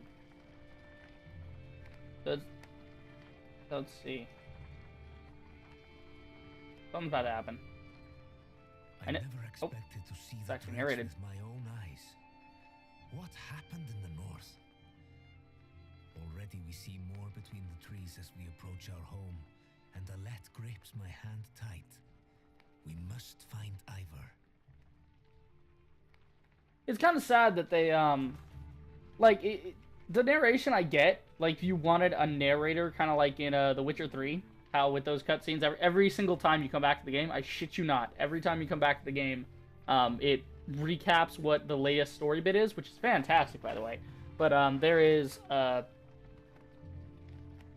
fuck is going on over there? Oh, is that, I think that's sparse leaves on a tree. There was a tree in the background, it looked like there was a bubble over it. But yeah, if they want a narrator, like a proper narrator telling the story of these people, that's one thing, but having them voiced, but then not voiced, is weird. Having them voiced only in, like, the traveling cutscene is odd. Because then I gotta make up my own voices, you know? Ivor! The enormous Varl in question towers over the men in the training field. He squints as you approach. Already back, Huntmaster?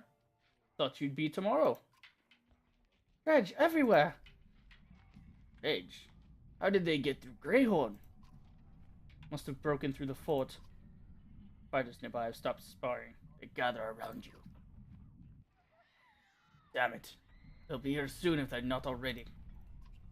You hear screams. Oh, they're here! From the outskirts, people are running toward the Great Hall. I return to the older boys in this group of fighters. Ego, take Alette to the Great Hall. Tell the chieftains what's happening. The rest of you, gather up as many people as you can. I want Alette. No, wait. I want to help. I like her bow. Fuck that. You're helping. Let them fight, Ivor. Why not invite some goats to join us, too? You're asking for dead kids. I won't let anything happen to her. They'll have to deal with it sooner or later, Ivor. What now? Eggle, keep your shield up. We just hold them off until everyone's inside, then we figure out what to do next. More shouts draw your attention to some houses atop a nearby hill.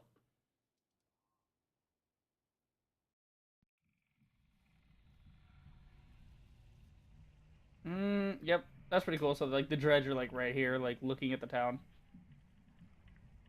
So, I can go to the houses. Sure enough, dredge are gathering in number. Fear threatens to bubble over into panic. How long do we have to keep this up? You ask. Ivor shakes his head unknowingly. That's a bad sign. When the Varl is getting tired, that's a bad sign. Okay. So, I need to, like, research my dudes. Oh, I have an item, actually. That's interesting. So, items are a thing now. Gives armor, strength, and will. Leveling made by a hunter's wife to keep her daughter safe from harm. Alette's bracelet. Interesting. So... see, I gotta know what my guys do beforehand. Marks the target, the hunter does a small amount of armor damage and is able to focus the attacks of his entire team on a single enemy. Any allies in range of it can get a free instant attack on the marked target. When set up smartly, Mark Prey can be one of the most powerful tactics available to the party, and the difference between victory and an impossible battle. Right. Passive, Light Step can help a crafty landsman get safely into position behind armored allies before going in for the strike, or escape from a dangerous position. Who is, let's see, who is this guy? Rook is a skilled hunter from a long line of woodsmen who have lived in Skoger, though none of his family have survived the long, hard winters of the north. Since childhood, he has been close friends with the town's resident Varl, Ivor. His talents quickly landed him the position of Huntmaster of Skoger, and Rook wrestles with wanting to teach his daughter, Alette, to become a self-sufficient woman while also keeping her safe from harm. I did not know that was my daughter! Oops! Something he was unable to do for his wife, Aldous. Oh, fuck. Don't get his daughter killed. That's gonna screw with his morale. That's not good. Okay. Who's next? Alette is the daughter. Rook's daughter, Alette, only vaguely remembers her mother, who died when she was a child. Since then, Alette spends most of her time with her father, unimpressed by the traditional roles of other girls in town. She hopes to become a hunter like her father, and in her spare time, she practices archery with Oddleif, the wife of Skoger's chieftain, who has become a motherly figure to her. Okay, what can she do? By selecting an enemy in a straight line up to 5 tiles, the Eagle Eye shoots through every character in the way, doing normal strength damage to each, in addition to bonus armor break and puncture damage. Thread the Needle is one of the few abilities that can damage multiple enemies in a single shot, making it extremely powerful in the right hands, even though it also hits allies. Some abilities like the Raidmaster Stonewall make a good combo. Right, so I Stonewall to prevent all armor and damage, right? And then I go ahead and hit him with that. Even though my allies are in the way, they won't get hurt. That's a smart pair up. By standing still, the archer is able to line up a shot that takes advantage of an enemy's missing armor, doing bonus damage. For every 2 points of armor her target has lost, the archer gains 1 additional strength to her attack, as long as she didn't move beforehand. This makes her especially deadly near the end of a fight or against tough enemies who have lost a lot of armor. So basically, I want my party to collapse around the archer and draw the enemies in range, but protect the archer so she can keep shooting at them and keep getting increased damage. Right. Just remember not to move, giving the archer time to line up her shot. Okay? Good to know. Ivor! When Skoger was still young, Ivor wandered into the town center, startling the settlers from Moondwall who had rarely seen a Varl before. He's never said why he left Varl lands to help men build a small town, but each chieftain in Skoger's family line is happy to have him. He's known Rook since the man was young, and the two formed a fast kinship. Huh. Interesting. So what can he do? Battering Ram. The strong arm smashes into an enemy or ally, knocking them back up to 4 tiles, and pushes them through anyone in the way. Battering Ram does armor break damage and adds 1 more break damage to the target for each unit they pass through. Damn.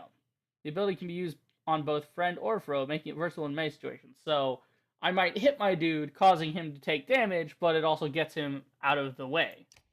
Right. Return the favor. A character who hits shield banger. Okay, so he's a shield banger. He's just like the other guy. Anyone who hits him is gonna regret it. And Eggle, or Eagle, Eggle. I'm gonna call him Eggle. Young boy growing up in Skoger without parents. Eggle spends a lot of time behind a battered metal shield, training to be a fighter. The few who knew him well call him Gil. Oh, Gil, not a bad name. Stonewall. Okay, so the Raidmaster braces for impact with his heavy shield, resisting damage from each strike for the next turn. Each hit the Raidmaster takes to either strength or armor is reduced, preventing him from taking permanent damage to either. Ooh.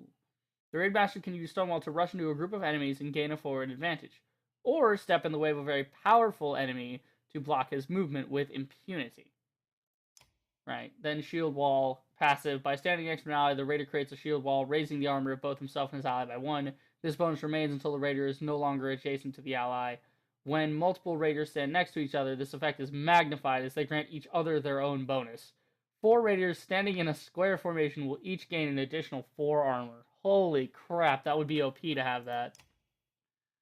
Okay, so now we have to decide who's going to get this. I need arm, strength, and will. Armor, strength, and will, huh? Well, strength depends on how much damage you're going to do. Who's got the weakest amount of strength? 10, 12, 9, 10. Oh, wait, that's 7. 7, 12, 9, 7. Why does it keep fucking going like that? What the shit? So it's 7, 10, 12, 9. Okay, so she should get the ring. Obviously, I mean, it's hers anyway, so it would make sense for her to have that. Oh, that was weird. Put that in there. There we go. So now she will have increased strength, will, and armor. So if somebody happens to come up on her, then she'll be protected, but she'll also be able to do a little more damage to everybody. Okay, I think we're good on that. The turn order, I want Rook to get up close first. Actually, I want Rook to come in last. I want everybody to gather around one target and fuck them up, basically. So Ivor should go first, taking the brunt of the force. Eggle should go next to support Ivor. Then Rook, and then Alet. Yes. So you can get everybody kind of grouped up in one spot so I can hit Rook's ability and fuck somebody's day. Okay. Yikes. Okay, not good. Who's the biggest here? Him. 16 and 11. He's got a lot of armor, but not a lot of health. He's got just 1 point more than everybody else. So the armor is the scary thing about this guy. He's got a big ass shield. Okay, who's going first, what, where? Okay, I want to move. My archer needs to be... I'm not sure if I can do that. Lost armor at the archer. Okay, so there. And who's going first? Ivor's going first, so he needs to be here. Then Rook can be here. And then... no, Eggle's going next. Eggle's going next, so he needs to be here. Eggle go behind him. And then Rook there, flanking her.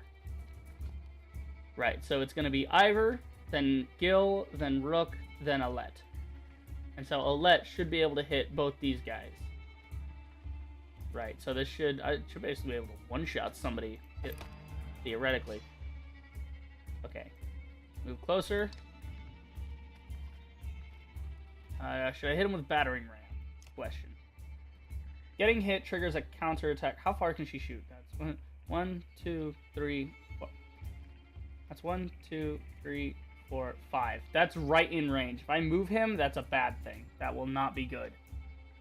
Getting hit triggers a counterattack for 1 armor damage. Knock the target back through multiple tiles, doing armor break. Okay, I want them to line up before that. So what I want to do is I want to attack him for armor break. Really get him hurt. Oh, here comes big man. He can't move very far, so that's good. All right, Gil, what can Gil do? Gil's got the stone wall thing. So what I want to do is I want Gil to line up right here next to him. Then Gil can attack this guy. Oh, shit. No, he can't. Oh, no. Blocks damage, strength, and armor for 1 round. Okay, I want to avoid Gil getting hurt because I put him in the wrong spot. Right, he's going to attack Gil. I knew it. Deflected, or resisted, rather. Okay, then Rook. You to go here. If I attack, he'll be getting hit by these 2. That should work. Double whammy. There you go. Free attack. Oh, Rook's getting fucked up. Okay. So they moved. Sucks. Oh, cool. It actually shows it, so I don't have to really do math on this. It shows... I can't hit anybody right now. So she needs to move at least over this way. I don't want to move any closer to them, though. Thread the needle. No, I'm not going to thread the needle. Knock him for 5. Kill him. Boom! Insta-kill. There you go. This guy's moving. So these guys have a lot of armor and health, but they don't seem to move very far. I mean, my guys don't move very far either, but these guys especially seem to get fucked up. I guess attack for armor.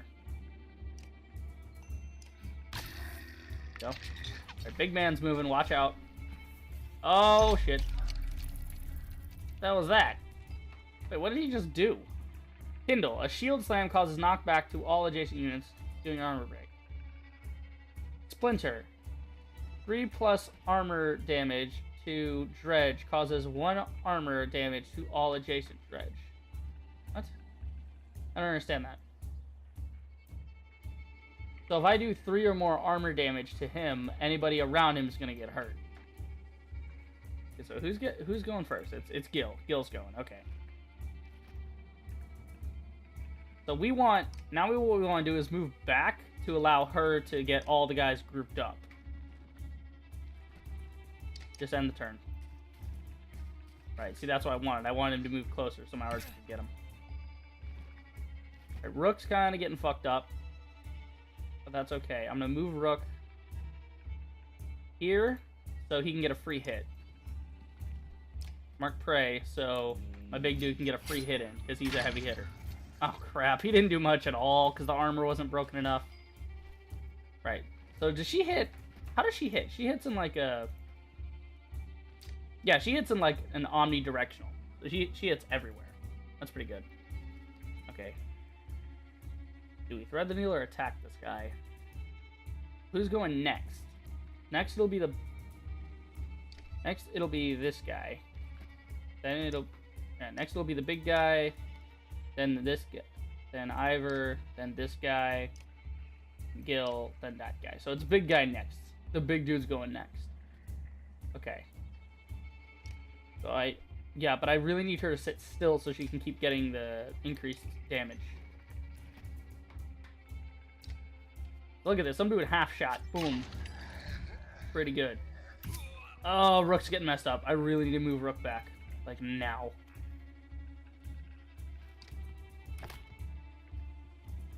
Oh, I could have hit that guy away from Rook. Shit. Somebody's going to move him for the kill on Rook, I bet. Wait, can I move again? No, I can only move once. Damn it. I messed up. I messed up big time. Knock this fool. Boom. Fuck you. And he has to move back. See, that would be good for Bleed, because he's forced to move back on his turn to attack me. Alright, Gil can do... What does Gil do? He does the Stonewall thingy. Alright, I'm going to try and get this guy's attention. And then Stonewall. Please hit me and not Rook. Do not hit Rook. Good. He hit me. Exactly what I wanted. So Rook can get the fuck out of here. Actually, we got two dudes here. No, I don't want to... I can move it back here. And then mark Prey. So those, they should both hit him. Oh, nice, dude. He got double downed. Oh, crap. Okay, so he got pushed. That's actually good for me because now he can be there. Alright. Can you thread the needle? How far can you? If she moves, she's going to lose her bonus that's been stacking. What did she get? Alright, a Let's Bracelet. Bonus damage to targets who have lost armor if the archer has to move. So they have to lose armor first in order for her to get the bonus anyway, so...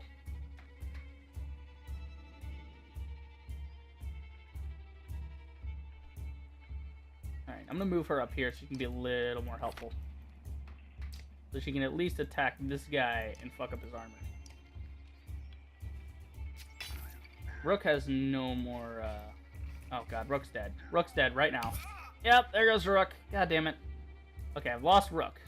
Not good. That's still not bad. Alright, I'm going to battering ram this fucker to make him go away. And lose some armor. Right? Then Gil, I'm going to have come up here. And then attack this dude for armor. Because the more armor we start off this guy, the easier it's going to be to kill him. And I still got plenty of health on my guys up here. Right. Yeah, this guy's just doing shit for damage. Alright. Who's going to get hit more? He would get hit for 3. Okay, who's going next? Big guy's going next. So I want to do damage to him so his next attack isn't going to hurt as much. And there you go. Okay, so I think once they lose at least 1 point of armor, her ability activates. I think that's what's happening. Okay, so who's next? Then it's little guy, so I want to hit him next in order to make his next attack hurt less. There you go. And Gil, I want you to attack this dude for health or armor. Because he's going next. Fuck it, attack him for health. Also, give him...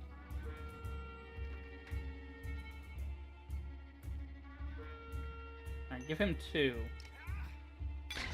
That way he'll have it for the next time. Okay, so she can do 5 to him. He's dead this turn. Bye-bye! Boom! Pillage time! Oh, you're so fucking dead, it's not even fair.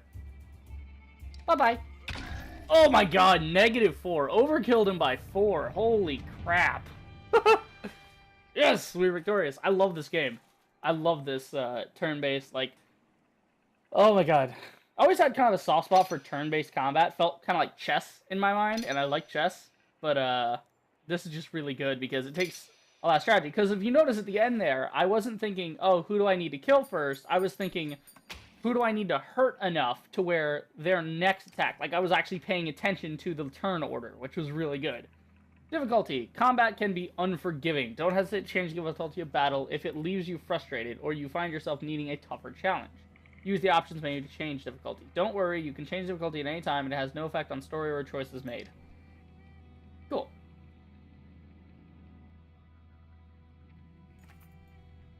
A black horde is forming at the tree line.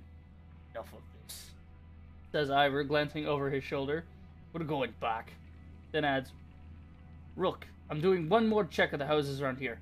See if you can find anyone. Keep watch or argue to head back immediately. I mean, I guess I could just keep watch. Yeah, but our guys are in danger. We're getting a black horde is forming at the tree line. We maybe want to not right now. We could maybe not, but we also saving people. Saving people would boost morale though. Like if we leave and people get hurt, then that's gonna fuck with our morale. So we'll keep watch. As you turn to head back, a colossus appears around the side of a house. It silently looms over Alette, its face an expressionless stony mask, more terrifying than any roar it may have produced. Time seems to slow as it pulls back its enormous mace. Okay, oh shit, run out with an axe. Okay, I will not get there in time. Shoot it with an arrow or shout at Alette. I can try to warn her. No, but if I shoot it with an arrow, I could miss, and it's not really going to work. Shoot it with an arrow. As though second nature, you knock an arrow. Alette is standing directly between you and the dredge, making the shot perilous at best if you're off by a few inches. Stop thinking, shoot the dredge. Shout to get her attention instead. Fire safely above the dredge. Distract it. No, that's not going to distract it. Oh, he might kill his own daughter here. Do I have a shot? Shout to get her attention instead. It's less risky, but it opens it up to maybe she won't respawn in time. Because she was getting pretty freaked out beforehand. Like, you know, she was pretty scared of these things. So she might just be freezing up. Just shoot it. Shoot the dredge. Let go. A second passes like an eternity. The arrow bounces off the dredge's face, inches away from what you think is an eye. It recoils and turns upon Alette again. Gil rushes to her side. Ivor throws himself between them, catching the mace on his shield, and returns the favor. Yes! Crushing the dredge's head with his shield point. When the dust settles, you can see that everyone is alright. Let's get out of here, says Ivor as he goes to check the last few houses nearby. Rook, see if you can find any more survivors and meet me in the front of the hall. Right! So I need to check. Oh, that's market. You know the market? Yeah, I can buy things. This piece of skin on my thumb, it's fucking annoying. Good God, I've been at this for 2 hours. Barely made, like, any progress. I'm having a good time. This is a fun game. This is my kind of game. Okay, we have 19 renown, 17 supplies, and days worth 17. Alright, run renown gets 3 supplies. Oh, so you have to use your renown for supplies as well? Shit. They have 45 supplies to sell.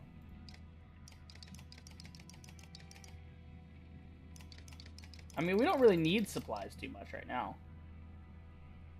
Obsidian bell. This dark, stony bell makes such a deep sound you can barely hear it at all. +3 armor on rest. Oh, so you can regain armor by resting in combat. That'd be one tanky son of a bitch. But it also gets +2 to drawing aggro, but also +1 to strength. So that could be good for the shield breaker. Horse score. +1 move. Okay, and 10% dodge. And 10% dodge strength attacks. Singing Stone. +2 will per kill. Ooh. You know what? I'll check all this later after I'm done. Let me check my heroes. One or more of your heroes is injured. Or units is injured. Injured units can still fight, but have a penalty to max strength equal to the number of days wounded. They heal as time passes when resting in a camp.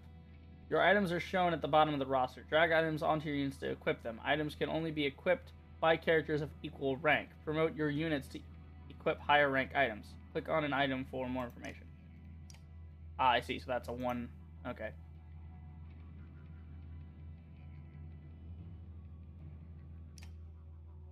So I want to promote her. What will it get me? Just higher stats? Okay, yeah. A higher stats for her would be good. I want her to be hitting heavier, but I also want increased range. Is there a way I can increase her range? I don't think so. I don't know. Let's just increase her damage output. Okay. And then, who else got promoted? Ivor got promoted. Promotion first, supplies later.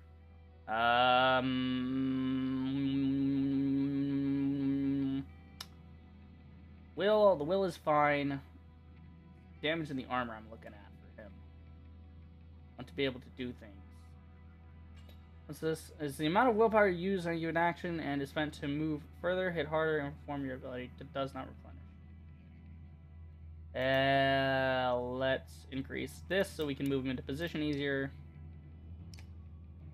Gil didn't get shit. Gil's a fuckboy. -1 strength in battle. Rest in camp to heal. Okay. We're gonna have to basically rest for a day to get him back in fighting shape. So yeah, you really don't want your guys to get downed in combat, because then they will suffer from that.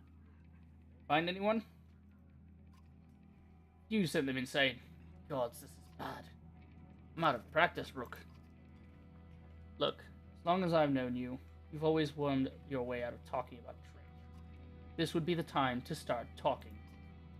I can tell you they rarely stop for rest. The sooner we leave, the better. Follow us until we're tripping over tired women and children, then they'll attack. Even after we're wiped out, they'll keep coming, trampling corpses in their wake. There's no end to them. How did anyone survive the Great Wars? Ask the Menders. I wasn't there. The Menders, the doctor guys. But I know you've fought your fair share. Huh? Killed enough slag for one lifetime. That's why you're going to save us now. Don't lay that on me. Come on, get inside.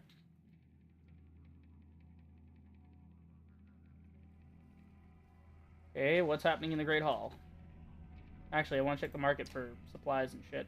So I don't know where I'm setting out to, so I don't know how many supplies I need. Don't know if I need to buy these things. Okay, we gotta make a plan first. Rook, thank the gods you made it. The Great Hall is an utter din, filled as it is with dozens of terrified families. Stop worrying yet.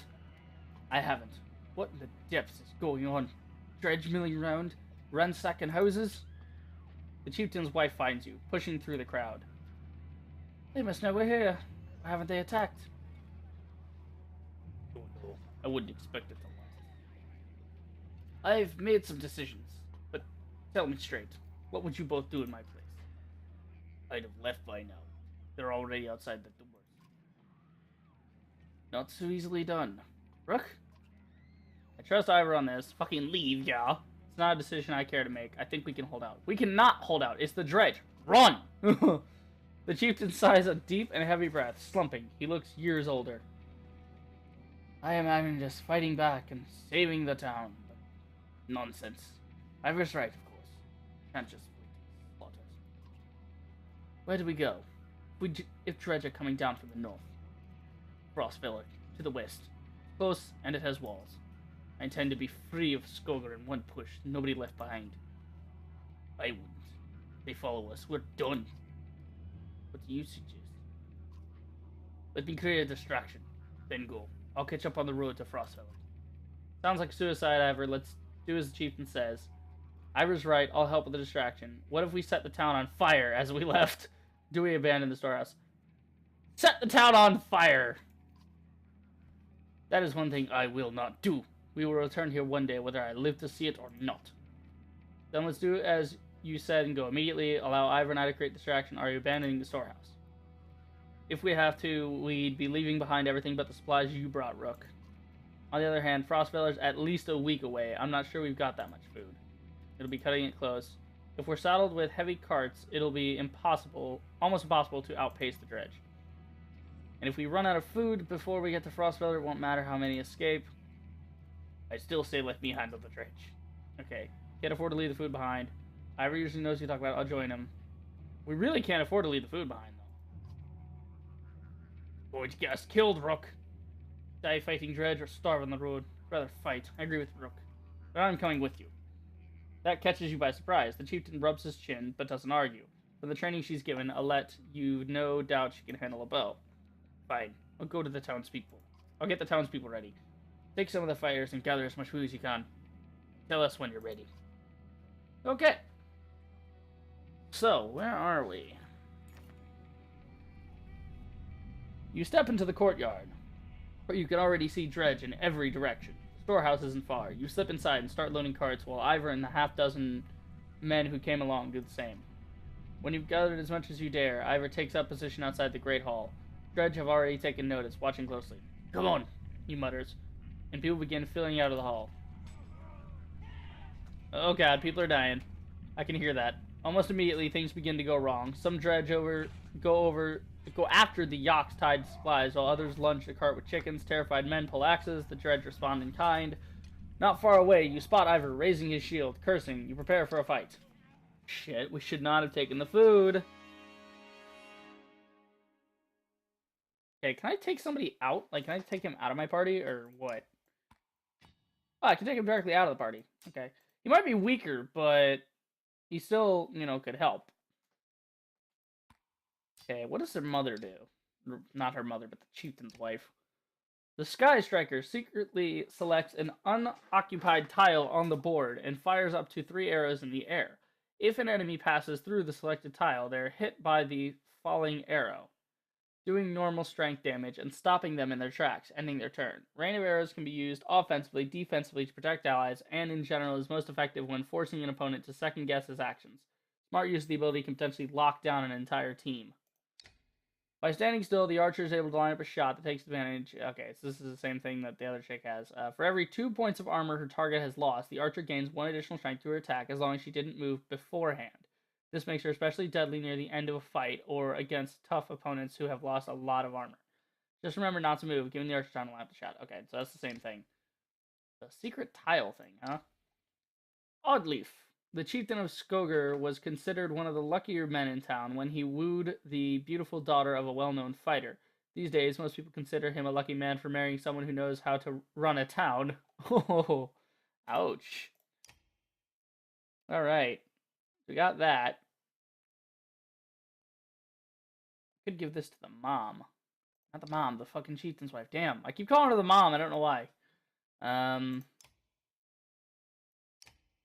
Plus 1 armor, plus 1 strength, plus 1 will. I might take that off there, actually, and give it to someone else. Actually, wait. I can negate the effect of the strength by putting that on him. Take it off or give it to him. Oh, wait, no. Put it back on. What are you doing? Put it on there. There you go. Aha!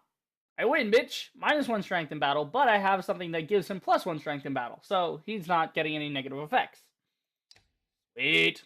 I don't think I lined them up correctly. Fuck. I'm not sure. Oh, great. We're split up. Alright. So the archers are alone over there. That's not good. I need somebody to go over there and draw fire for them. Okay. Who's going where? So it's going to be... Alright, this is my initiative order. He's going to make the first move. So I need him to protect the archers. I can actually move everybody on the same area. That'll work. Here, I'll just put everybody in the same spot and wait. Right, so I want to spread them, so... Can you turn? Can I turn you? I don't know. Put him there, that way when he attacks, she'll have a shot by going here.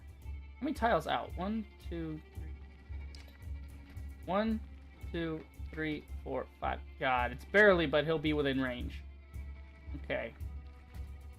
And then, same here, she needs to be within range to start. But Gil and Rook should pull aggro for her.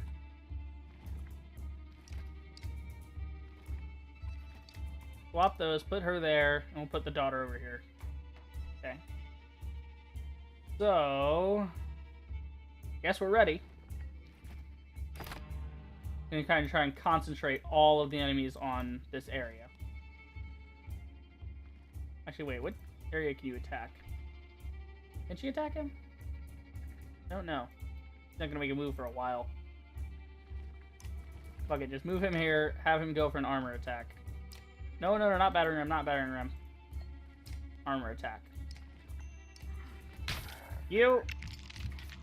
Okay, here comes a big dude. Whoa, Dredge Grunt. That's a different guy. Oh, they're all Dredge Grunts.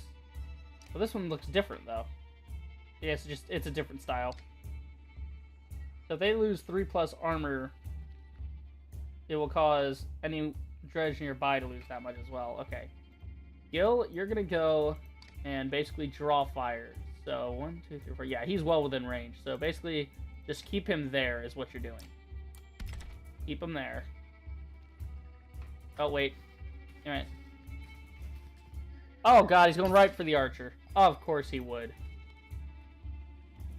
Rook. Okay, Rook, you're gonna go here and see if we can get like a double shot off on this guy. There you go. Fuck him up. Yeah. Oh, he's moving. Oh, he's moving.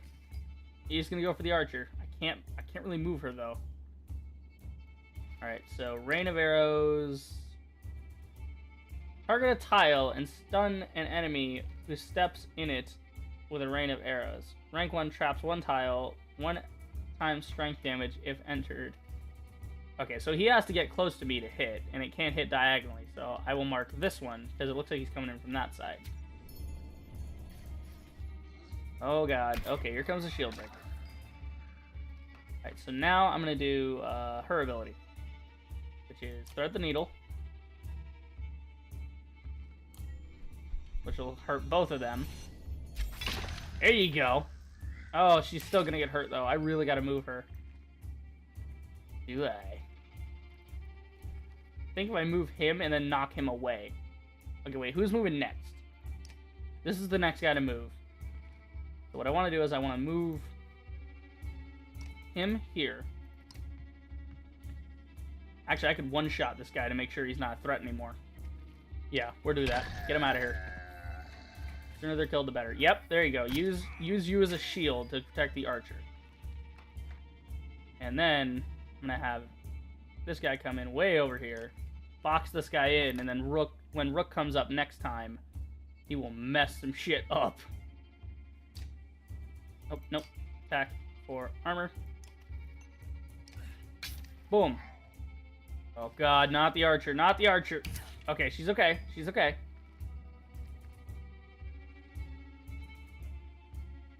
Okay. Shit, I'm gonna lose the daughter. Okay, mark the prey. Should get him killed. Oh my god! He just got destroyed. Yep. Alright, I lost the daughter. That's not good. That's okay, because I can actually... Can I hit him from here?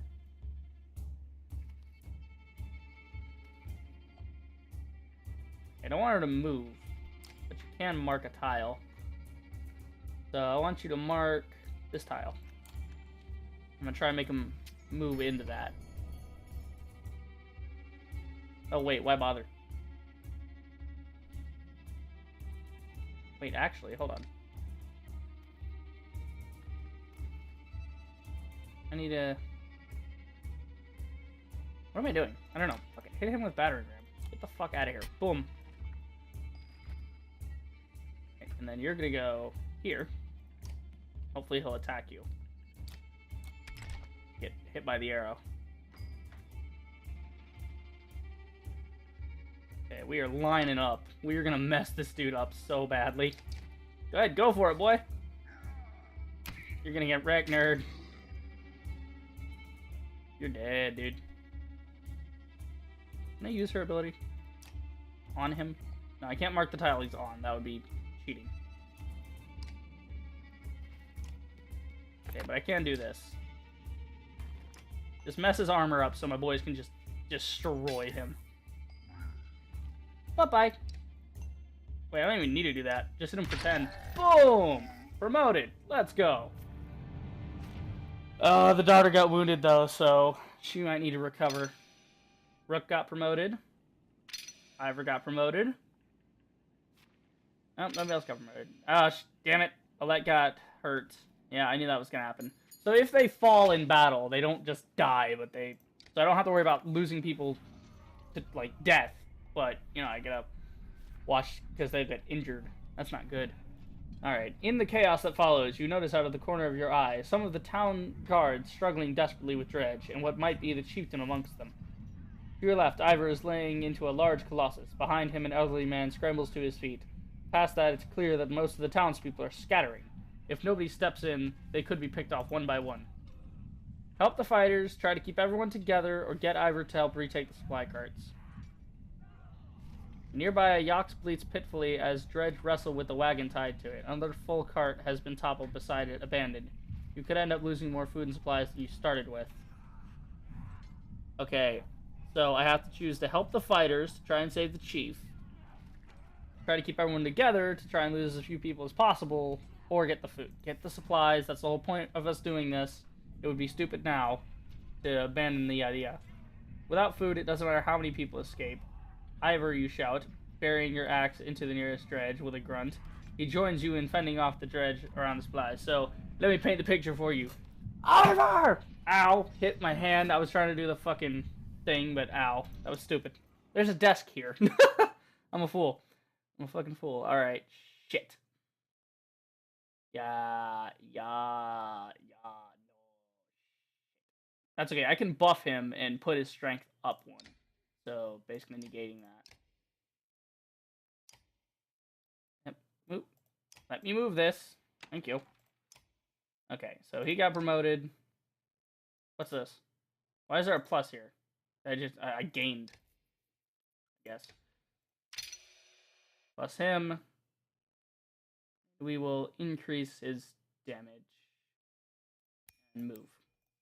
Damage and will. There we go. Okay. So then there. Promote him. Oh, I need 10? Fuck, I'm one off. So what will he get on next rank? Next rank knockback will do, wow, 3 break damage instead of just 1. Nice. Alright, but I can't promote him yet. Damn it. Alright. Oh, fuck, I didn't look at the load order again. Oh well, load order doesn't matter. Doesn't really matter. Okay, there's a couple guys here. Alright, so it's just these two. But there is a big one. So, who's gonna move what? I don't know who's gonna move for them, but I know who's gonna move for me in my load order. So, I want to protect the archers as much as possible. I also want them to be in a good spot. So he's gonna go there. Next up is Gil's gonna move, and then Rook's gonna move, and the archers. So I want the archers flanking my squad. Like that. There you go. We'll get everyone buried into this little canal here, this little straight line. Wait, is that too far? Because I need this guy to basically move in on me. How far is her attack range? It's 5 tiles out. 1, 2, 3, 4, 5. So, yeah, she can't. So 1, 2, 3, 4, 5. Okay, so basically what I want to do, I don't want him to move all the way out. I want to move a little bit out, so he'll stay within. So when this guy moves to me, he'll be within range of the archers. 1, 2, 3, 4. Okay. So I am able to hit him. Alright, Gil, I want you to move here. Next to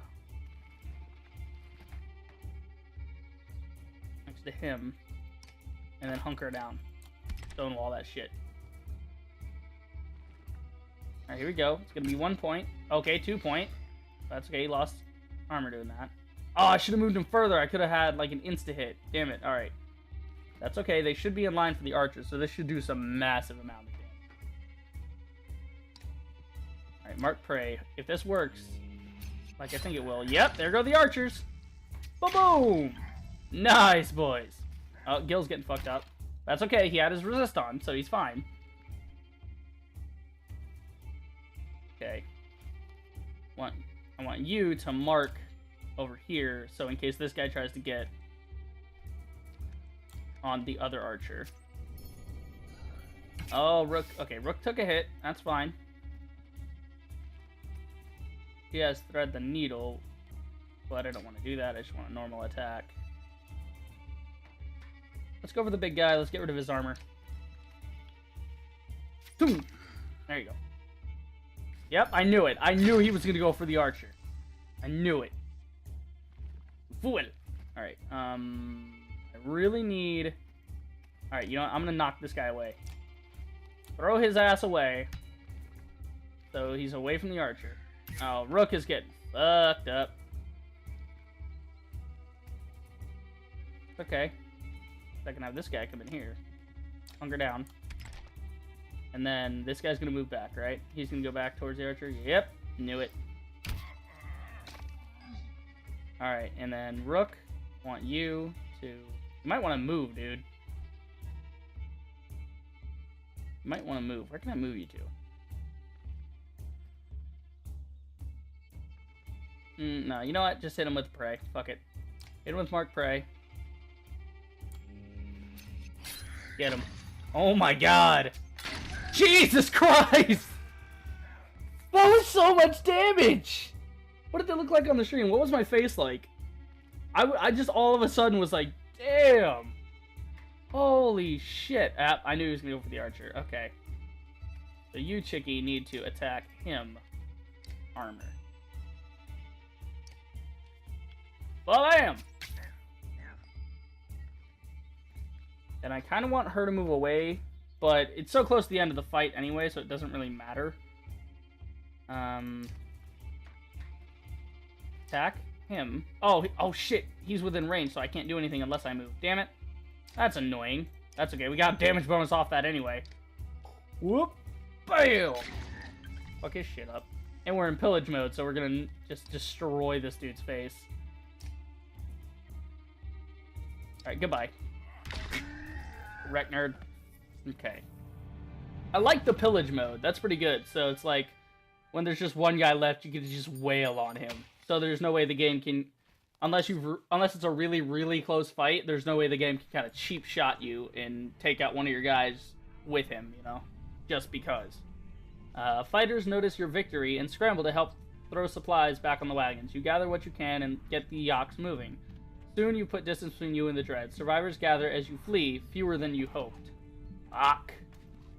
We lost people. You see Oddleaf as she emerges from a row tree, struggling to bear the body of the chieftain in her arms.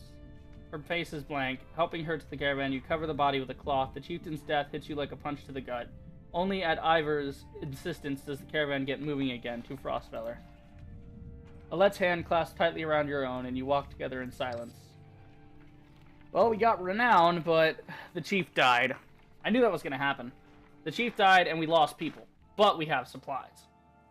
Pause and catch your breath. You glance backward to see the caravan stretched out past the point of safety. They've spaced out so far you're unable to see those bringing up the rear. Oh, come on, guys. We've got to pull them together, says Ivor. It'd be dangerous to stop until at least the Godstone. The path should be just ahead. Call an early stop for the day. Slow the pace so everyone can catch up. Keep a steady pace or rally the caravan with a speech. Rallying speech! You make your way to the rear and hoist a small child onto your shoulders. Fight for every step. Remember those who didn't make it and push onwards. The clansmen see your effort and follow suit, pushing themselves harder. Yeah! Morale improved. And I got 5 renown for that. Oh, then morale declined. Well, morale declined because the chief fucking died. That's gonna make anybody sad. Whoa. So that's the Godstone. Fucking sick.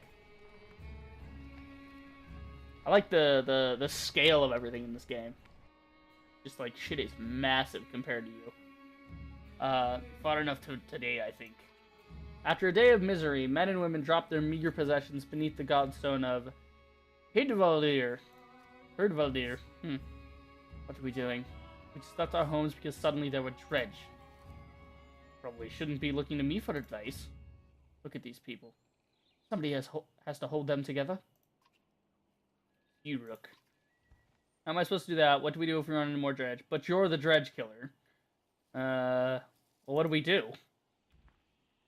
You mean win.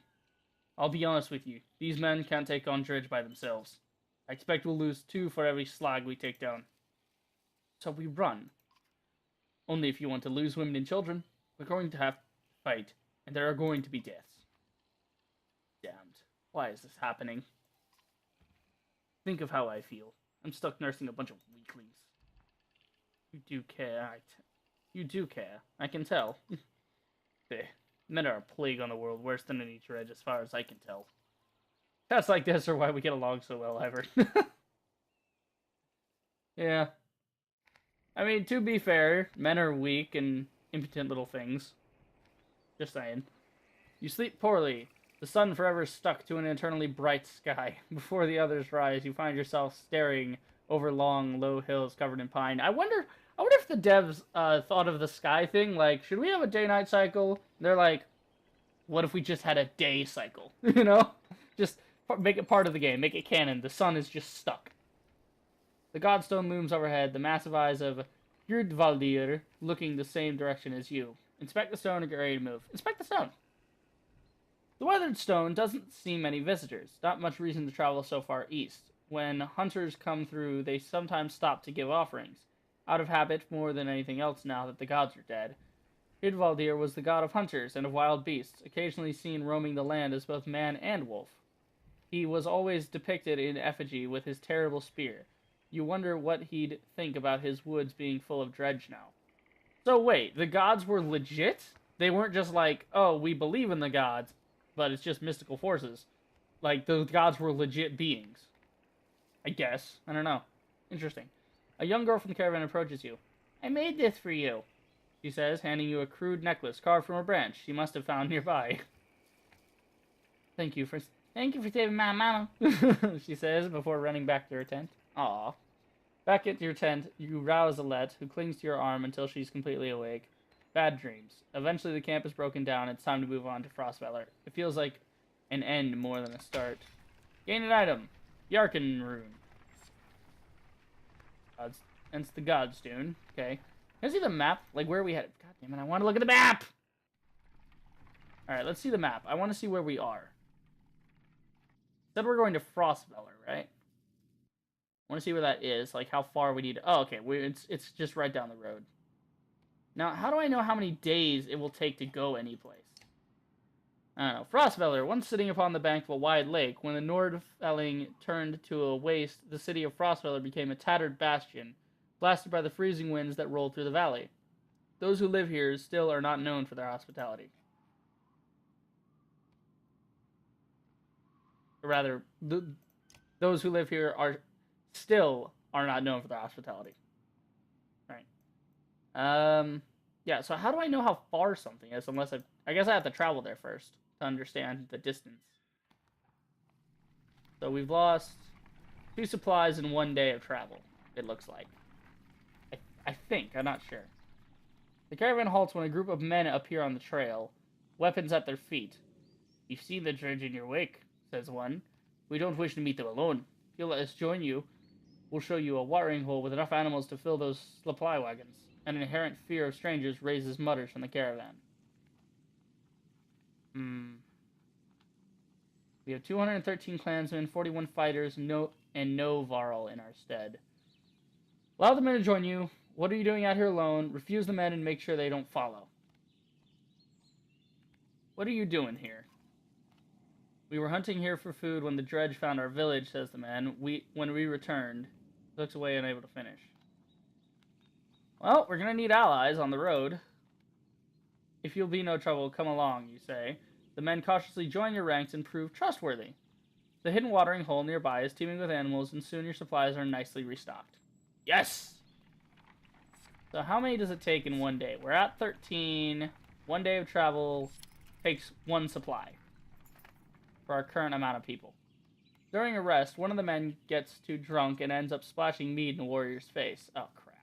A brawl erupts, many thrown fists, and a broken bone later. The instigator, Rathvarter, is tossed on the ground at your feet. Angry clansman looking for satisfaction. His personal defense is little more than drooling mumbles. Come on, guys. Somebody got too drunk. Relax. Coerce a public apology. Tie him up until he dries out. Laugh off the scuffle, or encourage the others to let the issue drop.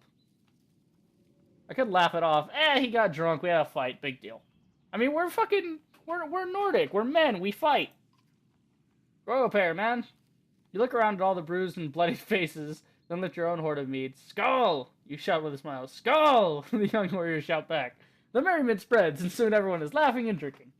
I love this. I love there's these little tidbits along the way. It could just be, oh, you go here and you go, you go from this town to that town, and in between you're fighting. But no, it's got little events that happen, like little things. That's awesome. The caravan is visibly relieved to find a small village on the way to Frostfeller, with beds and fresh supplies. The locals here are shocked by the news you bring and discuss it amongst themselves while you set up nearby.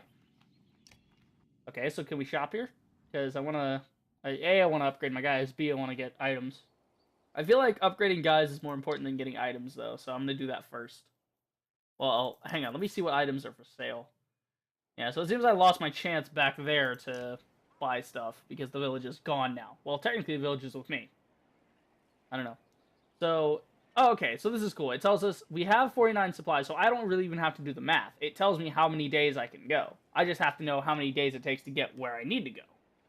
Ring of the Wolf. A ring engraved to Catherine of Vesprum, a gifted healer. She can preserve life in all but the most grievously wounded. Protects from death unless strength is 1. Wait, what? Protects from death unless strength is 1. If your strength is down to 1, you can still die. But until then, you can't be insta-killed. Right, so no matter how much damage they do, it'll bring you to 1. That's not bad. A studded pommel. A heavy pommel adds a little weight to your weapon when you want some extra heft. Knockback on strength attacks of 5. Holy shit. A cursed fang said to fill itself with the blood of its enemies, and grant power to those who would keep it full. Okay. 3 will per turn. That's...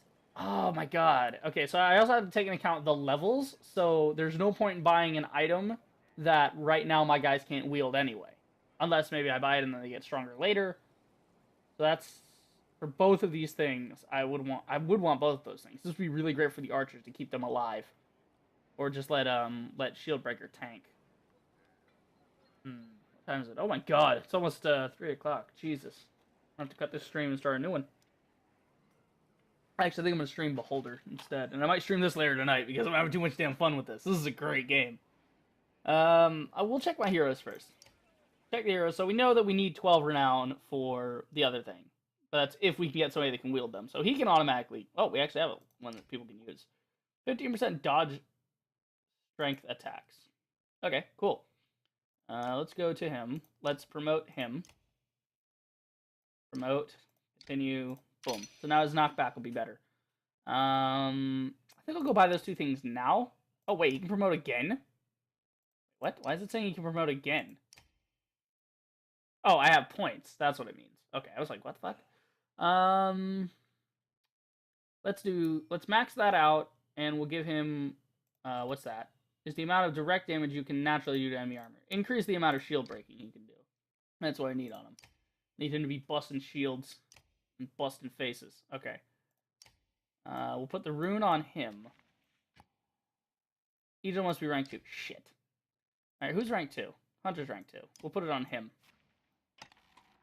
And then Oddleaf. Okay, so it seems everybody got rested, so now they're good. Let's see. Yeah, okay, so I think I'll go buy those items now that I have at least one can be equipped as of right this second. And then one will just have to wait. But the knockback on Strength Attack 5 is pretty good. But both are good. I'm going to get both. 6 renown. 6 renown. Yep, I don't need that. Do we need... See, this is the problem. I don't know how far 12 days is going to get me. I don't know if I need to maybe, get supplies like there. Like, can I check the map how far it is? Like, how to tell how far that is the question. I really need to know that before I continue on without, like, buying supplies and shit. Are each of these... No, each of these dots is not a day because... Or it might be a day. So if we're here... That's 1, 2, 3, 4, 5, 6, 7, 8. Yeah, we'll make it. We'll make it on 12 supplies. Am I correct in assuming that each of these dots is a day? It seems to be. It would make sense for that to be it. The Banner Saga, how to tell days for travel on map.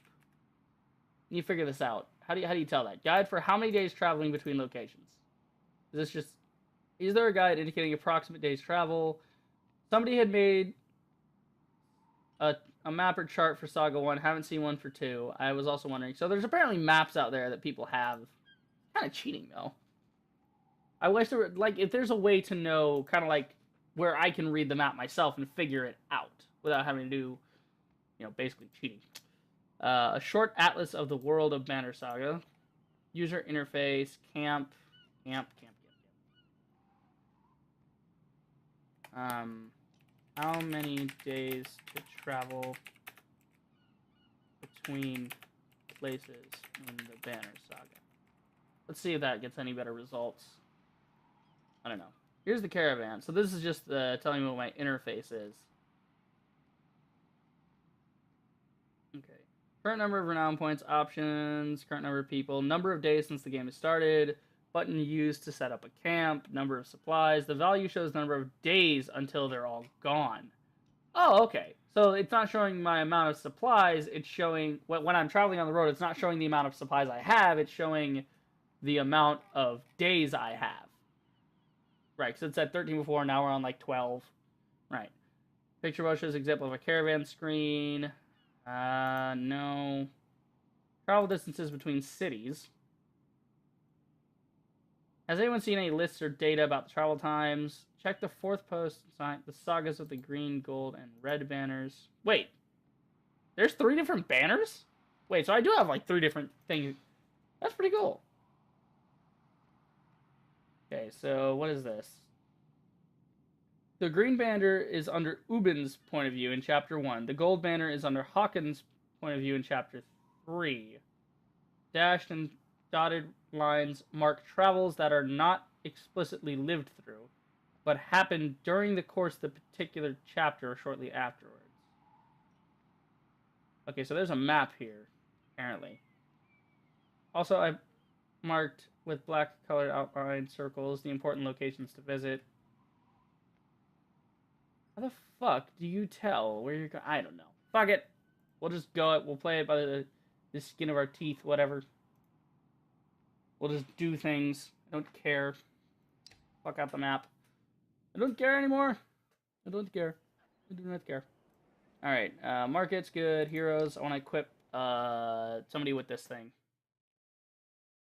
These are both level 3, so I can pick one of these to go on Ivor. So this one protects from death. This one adds knockback. Because he's all about knockback anyway, so once he goes in smashing people, it's going to be nuts. Alright. Let's see. Now we go to... Oh, he's moving. He was up there. Now he's down here. Go talk to Gil. See what he wants. Should advance things. I think I'll do this, and then I'll head out in the next stream, but I gotta quit. I gotta stop. Rook, how's the arm, Eagle? You find Gil. I'm just gonna start calling him Gil.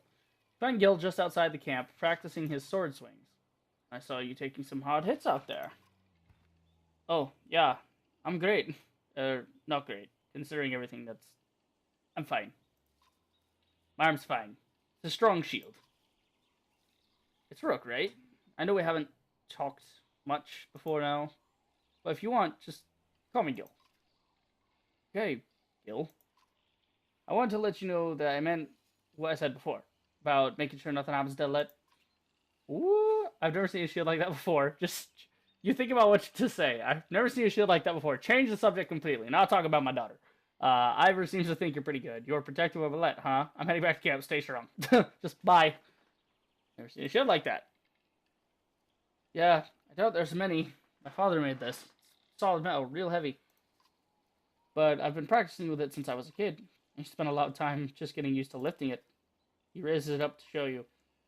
Very good with it now. He's just like, what, bitch? Holding the shield up. It's the only thing of my father's I have left. Then when my mother died, she gave it to me before she died. Oh. Ivor seems to think pretty good. Did he say that? That's good. I'm trying. Never had to fight anything like Dredge before, but I don't have much else to do. How many people get to train with a Varl? Just seems like it'd help someone. That's what I want to be. He wants to be a help to people. He wants to help people out. He wants to be a good dude. Well, I don't want her to get hurt. You can see his cheeks turn bright red. Aww, lovey-dovey. You love my daughter, boy? Why don't you come sit down? Sit down right here as he just pulls the bow out. As he just unsheaths his sword. Alright. Don't worry, she can take care of herself, too. I know, I didn't mean... Easy, Gil. I know what you meant. Heading back to camp. Stay strong. I will. Oh, and if you need something, let me know. I can do anything you need. Between you and Ivor, we're going to be okay, I can tell. Yeah. Caravan leader guy. So I guess, yeah, we still gotta get to Frostbeller, but I think we'll leave that until next time. Stop now. Can I save? Am I saved in town or something? I think I'm saved in town. What does this do? Oh! I can just turn that off so I can just look at the town. How pretty it is. I don't want to see that. So we have 12 days of supplies. Renown. I like that, though, that they don't make me calculate how many, you know, like, how many days I can go and whatever. I would still prefer if there's got to be a way to read the map. I gotta go look that up if there's a way to read the map. Because, like, there must be a way to decipher this map, or else, unless somebody's just played the game enough to where they've tried, you know, going to different places and recorded losing how much supplies over how many days and whatever, how many days of supplies it takes to go from one place to another, and then probably cross-reference that. It's weird. I don't know. Anyway, I will have to check that out myself, but for right now, I need to be done. Can I go back to main menu, or I think it's just quit game. Alright, but that is it for the Banner Saga right now. I am definitely coming back to this game. At least, you know, at least tomorrow, if not tonight, and stream some more, because I'm in love with this game. This is a fun game. I like this. Because the combat has good, excuse me, combos and strategies and stuff, but I gotta get ready to stream Beholder. But if that stream doesn't work out, I might stream this again, I don't know. Beholder looks like a fun game. It looks like it's got a nice art style. It's got, it looks like it has mechanics that I would be, number one, familiar with, and number two, I would enjoy. But that is it for this stream. I hope you guys enjoyed, and if you're watching this on YouTube, make sure to come over to my Twitch, you know, because that's where all the streaming happens. But yeah, if you see this on the VOD, you know, leave a like, you know, all that. Anyway, hope you guys enjoyed. If you did, then do the usual. Like, subscribe, check out my streams on Twitch at twitch.tv/ReapTheRager, or you can check the link in the description. And I will see you guys in the next video. Reap the Rager,